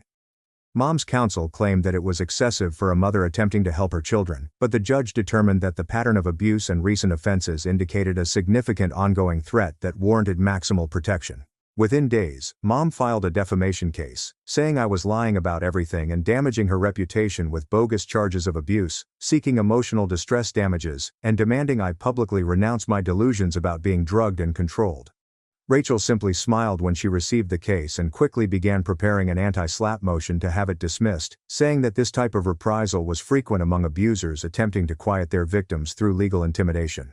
2 weeks later, the courtroom was packed when the judge ruled on Rachel's anti-SLAPP motion, and I saw Mom's face get crimson as he stated that her case was plainly intended to keep me from testifying about my own abuse experiences. The judge ordered her to pay all of my legal bills within 30 days and warned that any future litigation would be considered harassment, despite Mom's lawyer's attempts to argue that this was about safeguarding a mother's reputation. But the judge didn't buy it at all. Detective Quinn called me that afternoon to say she had finally received approval for the search warrant based on everything we had provided her, as well as the neighbor's testimony and additional evidence from other families who had dealt with Dr. Whitaker. She informed me that they would be investigating the farmhouse the next morning for medical supplies, drugs that had not been prescribed to anyone, and any documentation of Mom's ecosystem system, and asked if there was anything in particular they should look for. I told her about Mom's filing cabinet in her bedroom, where she maintained all of our growth charts, charting how well we performed in our assigned duties, and the locked box under her bed where she kept the medicines she forced me take. The search team discovered far more than I expected, including detailed notebooks dating back to our births in which Mom recorded daily observations about how to keep us in our roles, bottles of prescription sedatives with no patient names, and 17 different tracking devices she had planned to use on us. They also discovered written emails between Mom and Dr. Whitaker detailing cognitive correction techniques for troublesome children, as well as receipts for medical equipment with no legitimate use in an ordinary family. Detective Quinn subsequently showed me images of the evidence room, which made my stomach turn. Seeing everything put out on tables with evidence tags, especially the syringes and vials Mom had been collecting for whatever she was plotting next. Mom was arrested at her motel within hours of the search for assault, stalking and child endangerment based on the evidence discovered. Detective Quinn also stated that Dr. Whitaker was under investigation when it was determined that he had performed these specific operations on other families as well. Mom's mugshot showed her still attempting to appear composed, but you could see the wrath in her eyes as her perfect system was finally revealed to the public. The next day, Daniel was called in for questioning about his role in bringing me back from college, and I felt horrible thinking he could be in trouble for something Mom forced him to do. The detective who interviewed him called me later to say they weren't bringing charges because it was evident Daniel was also a victim who had been threatened and manipulated, which appeared to help him finally recognize that what Mom did to all of us was abuse. Mia went to the police station that week to give a sworn testimony regarding the diet pills and forced starvation, bringing photos of her at her thinnest and medical documents from many fainting episodes that Mom had disregarded. Calera submitted a written testimony that included images of her burned paintings and extensive explanations of the penalties she received for displaying any artistic talent, as well as witness testimonials from 2 former neighbors who saw the smoke from Mom's work. Their courage in stepping out bolstered the case, and the prosecution stated that having all 4 siblings confirm the abuse pattern made it nearly impossible for Mom to argue this was simply one unhappy child making things up. Mom posted bail 3 days later and began showing up at the courthouse throughout my hearings for the restraining order appeals, standing exactly 5,001 feet away, which was technically outside the order but clearly intended to intimidate me. Each time she arrived, campus security or court authorities took photos and measurements, adding to the proof that she could not respect limits, even when facing serious criminal accusations. The trauma began to strike me hard after the immediate threat had passed, and I found myself jumping anytime someone walked behind me, or unable to sleep because every sound made me believe Mom had discovered a way around the restraining order. I'd wake up at 3 a.m. I was in complete terror, convinced that I had heard her voice or smelt the medicine from the pills she forced down my throat, despite the fact that I knew she couldn't come near me. Amelia assisted me in getting on the waiting list for trauma therapy through the university counseling facility, but they stated it could take weeks before a seat became available due to the high demand. She also linked me with an online support group for family violence survivors, which was beneficial, knowing that others understood what it was like to be terrified of your own mother. Prosecutor Julianne Price arranged a conference with me and Rachel to discuss a plea deal he was considering for Mom, in which she would plead guilty to assault and stalking in exchange for the more serious charges being dropped. He said that trials are extremely difficult for victims because they require them to testify and relive everything in detail, and that this agreement ensured she would receive probation with forced mental therapy, as well as a long-term no-contact order with all of us. Finding medical supply trucks making regular deliveries to an ordinary residence makes me wonder how many people sensed anything amiss but never inquired about what was going on inside that farmhouse. The stipulations included 3 years of probation, with any violation resulting in immediate jail time, twice weekly forced therapy that she would have to pay for herself, and a 10-year restraining order that covered all 4 of us kids with no exceptions for holidays or family activities. I contacted my siblings that night, and we discussed for hours about whether to support the plea deal, with Daniel saying he simply wanted it to be finished, Mia fearing Mom would find a way around any limits, and Clara hoping the treatment would truly help Mom recognize what she had done to us. We eventually agreed that our safety was more important than seeing Mom receive the maximum sentence, and that having a predetermined outcome was preferable to risking a trial where anything could go wrong. 2 days later, we all signed letters to the prosecutor expressing our support for the plea offer, and Mom pleaded guilty in court to assault and stalking, while the judge ensured she understood she was agreeing to stay away from all of us for a decade. Detective Quinn informed me that after our story reached the local news, 3 other families had contacted the medical board regarding Dr. Whitaker offering unusual therapies for their children that were not standard medical procedures. The board immediately suspended his license while they examined everything, and Quinn stated that he would most likely never practice medicine again, which meant Mom had lost her major medical person, who would have done the horrific things she threatened.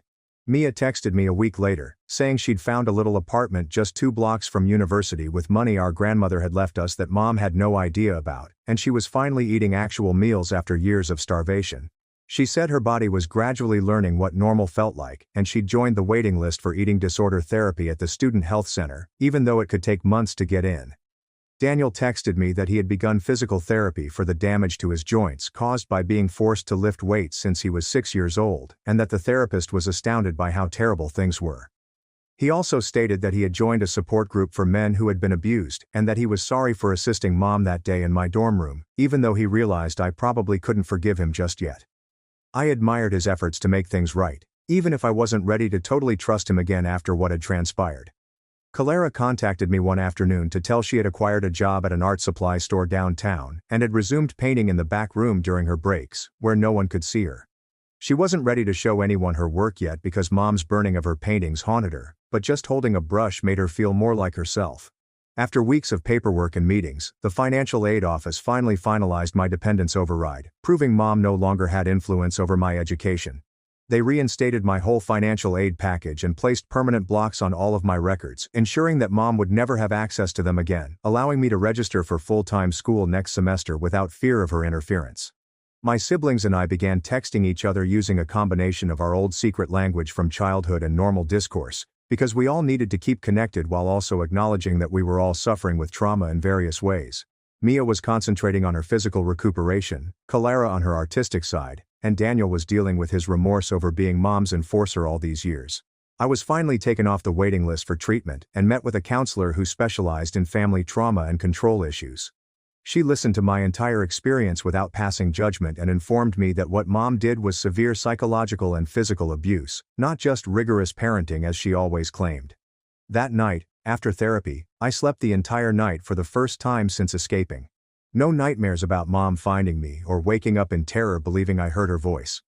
The prosecutor called to tell me that during Mom's first probation check-in, the officer had to caution her because she had attempted to reach us through a cousin who had called Mia, wondering why we were so nasty to our mother. The probation officer logged the infraction and informed Mom that any further efforts would result in instant jail time, making me feel like the system was genuinely protecting us for once. Mia, Clara and I decided to meet for coffee at a little shop near college, marking the first time the 3 of us had been together without Mom directing every word and movement. We were all injured in different ways, with Mia remaining too thin, Clara's hands shaking slightly, and me continually looking over my shoulder, but we were learning what it meant to simply exist as ourselves. Mia ordered an entire lunch without calculating calories, Clara doodled on napkins, and I discussed my classes without pretending to be foolish. We spent 3 hours being normal sisters for the first time in our lives, with no roles to perform or penalties to dread. Walking to my morning English lesson the next week, I realized I wasn't looking behind me every few feet or calculating escape routes in case Mom came up. The sun felt nice on my face, as other students rushed past me to get to their classes, leaving me as just another college student on his way to learn something new. I sat in the front row and raised my hand to answer a question about the reading, unconcerned that being smart would get me hurt. When I finished my answer, the professor grinned and stated I had made an outstanding point, which would have gotten me a beating at home, but here it simply meant I understood the material. After class, I walked to the library to study for my psychology exam, without hunching my shoulders or shuffling my feet to appear less adept. Other students were studying around me, and I took out my textbooks and highlighters as if everything was normal, as if I belonged here just as much as everyone else. The stupid one was attending college classes and developing acquaintances who knew me simply as Maya, not as someone allocated to a sick family ecosystem. I had a future that Mom said I couldn't have.